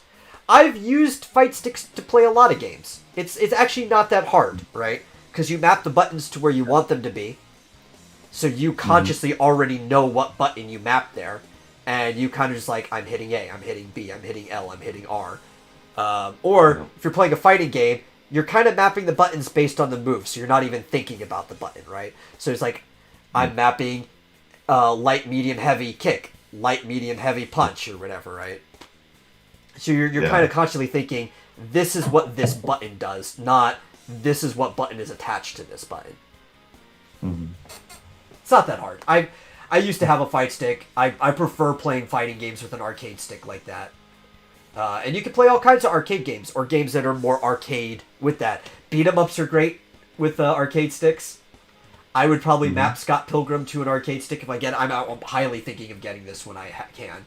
It's it's $90 though. That's my only problem with it.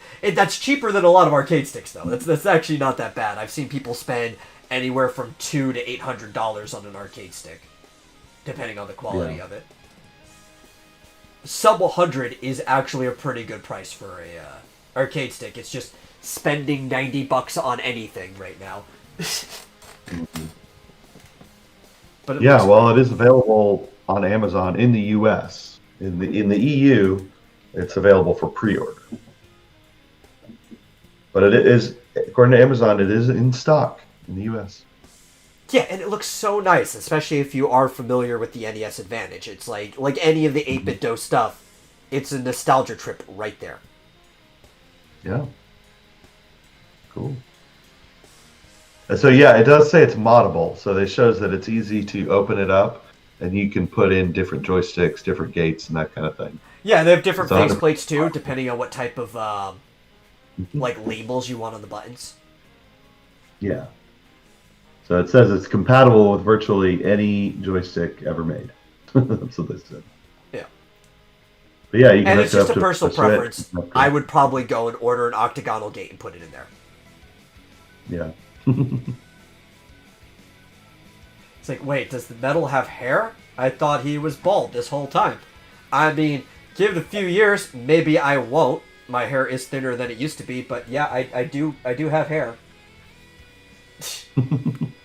My hair is just like platinum blonde, so depending on the lighting, you may not even see it. Mm-hmm.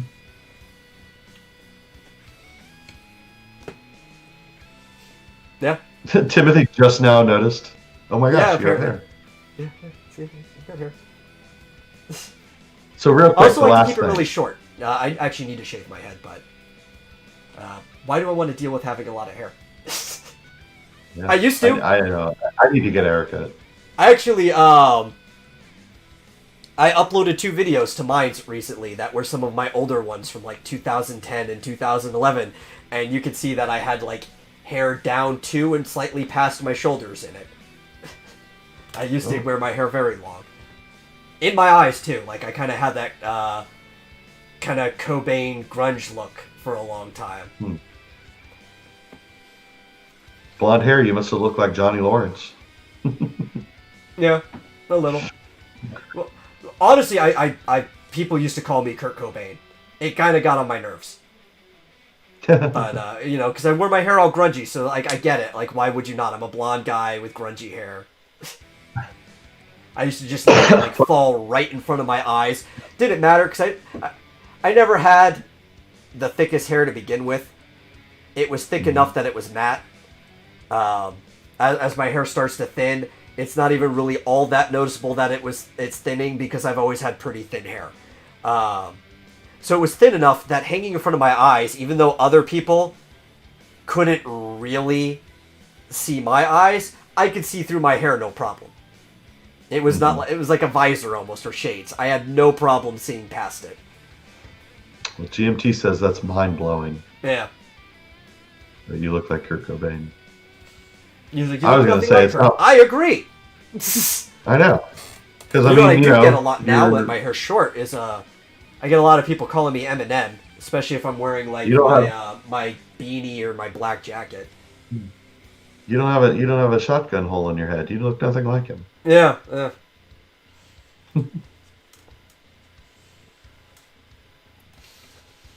what was the last thing? Actually, I had two things left over. One of them I really don't care about. That's It was a topic that was going to give me an excuse to rant. I might save it for next time. But I saw somebody's article. Yeah. I wanted to make some counterpoints in their article, but I also wanted to say that they are kind of right.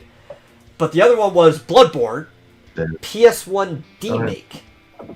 I don't know if you've heard about this. Somebody is basically making a demake, not a remake, a demake of Bloodborne for the PS1. Or PSX specifically, but PS1 hardware. Oh, you know what? When you said Bloodborne, I thought you were talking about Bloodstained. No, Bloodborne. So it's in like the Souls series type thing, like Dark Souls and stuff like that, right? And somebody is spending the time to take this PS4 game, that is Bloodborne, which is it's just a Souls game that takes place in kind of like a Victorian steampunk-ish kind of world. It's got very, very Lovecraftian, right? A lot of, but also Victorian. There's a lot of plague doctors and stuff. And it is being scaled down to work as best as possible for the PS1. Wow. And it's a challenge, too. Like, the guy working on it said it's like, there's an art to it, because you want it to look like it belongs on the PS1. But it's also challenging to get as many of the mechanics to carry over onto a system like that. Yeah. Now, at least you have the advantage that the PS1 did have support for DualShock analog at the end of, like, second half of its life cycle. And on the PSX, you can turn the DualShock on, the analog sticks. So you can still have it work like that. But, yeah, it is devolving it backwards on consoles. It looks great, too. Like, it doesn't look as beautiful as Bloodborne does. But in some way, it looks kind of cooler because it does look like what this game would look like at that hardware time. Using samplings from other similar game types and stuff like that. Now, Bloodborne, is that one of those very difficult games that games journalists always have trouble with? Oh, you mean a not very difficult game, but yes, game journalists do have trouble with it. A lot of people complain that the Souls-type games are really hard. Statistically speaking, that's not true, though. They have some of the highest trophy completion rates on PlayStation. So if enough people are like getting platinum trophies for these games, they can't be that hard.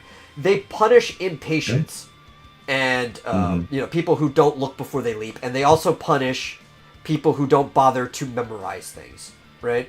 They reward patience. They reward people who kind of like slowly but surely, meticulously make their way through the world, where they kind of like look around corners before actually taking a leap or stuff like that.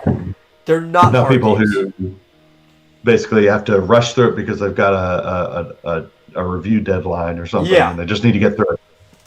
Or somebody who decided to play this game half an hour before they have to leave for work, and it's taking them longer than they thought to do the section they wanted to do. Stuff like that. But if you are actually memorizing things, you're probably going to die. It also punishes people who tilt very easily, right? You're probably going to die, but that's fine. That's part of the game. If you accept that, you're like, okay, it's like playing an arcade game or an old NES game. I died. The things kind of always spawn in the same places. I know where it is now. I'm prepared. Yeah. That's the type of mentality these games reward. They actually reward perseverance, contrary to the story, which talks about punishing perseverance. It's almost at odds with itself in that way, but I like it. I'm not a big fan of the games. I liked Bloodborne specifically. I kind of was turned off from even trying the games originally because, like many communities, they have a pretty toxic one.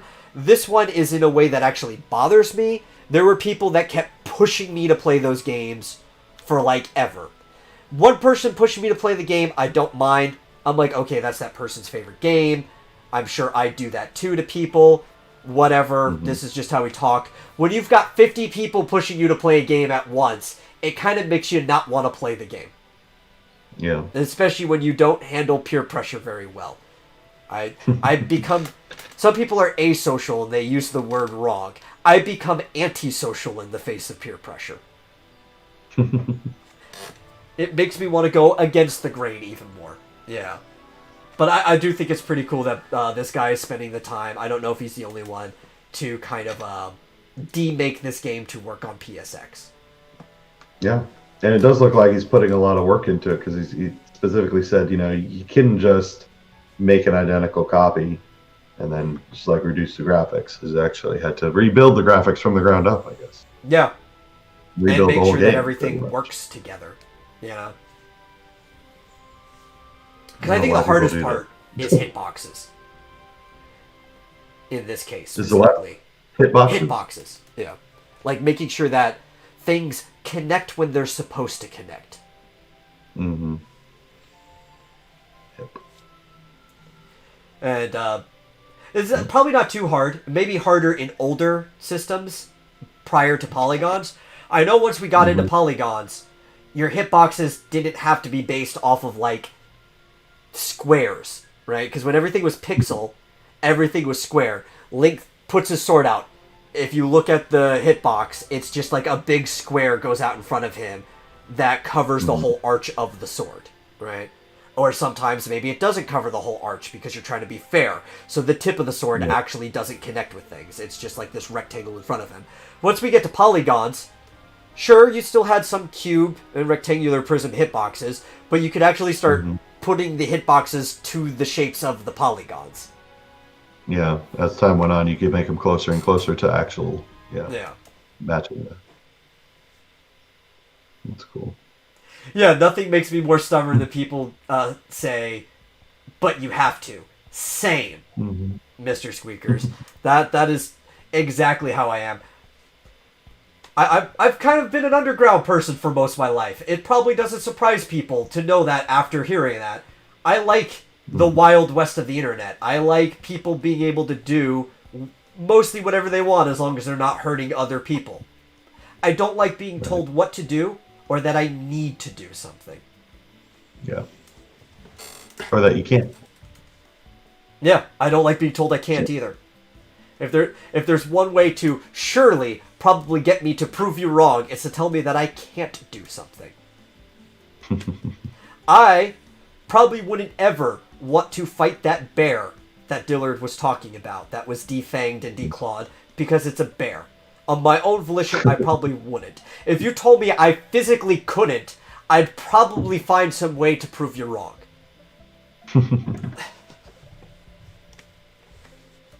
Right, build a robotic bear and fight that. Yeah. Well, I'm getting hungry, man. I kind of am too. All I had was a roll before the podcast. So, I think this has been good. We eventually powered through the topics I wanted to talk about at the end. I didn't want to interrupt it. I thought we were having a good conversation that was flowing naturally. I hope other people enjoyed it too. We were. And, stocks. We like the stock. We like the stock. Yeah. Thank you guys for showing up and for listening to this later. And we will see you next time on the Vomitorium Sunday. And if you are working for some reason, remember that you're on a different time when you're on that virtual computer. Yes, I'll try. Yeah. Well, actually, we'll see you before that. I'll say this real quick. You noticed this. I've actually been uploading this as an audio file to the podcast for a while, just ripping it off of one of you or Rick's channel. we've been doing updates. You've been able to listen to the whole program on the Vomitorium of our RPG sessions since day one. I've been uploading them. They show up on SoundCloud, Spotify, all the other places. We'll actually see you here on Saturday for that RPG session. I've worked around what I need to be able to stream it myself. Okay. And I'll probably still, if I don't sleep through it, I'll stream it on my site too. Yeah, you guys can still stream it. I just want to be able to have it for our audience. So we'll see you then. We'll see you on Saturday. But Sunday too. Yeah.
much for to playing my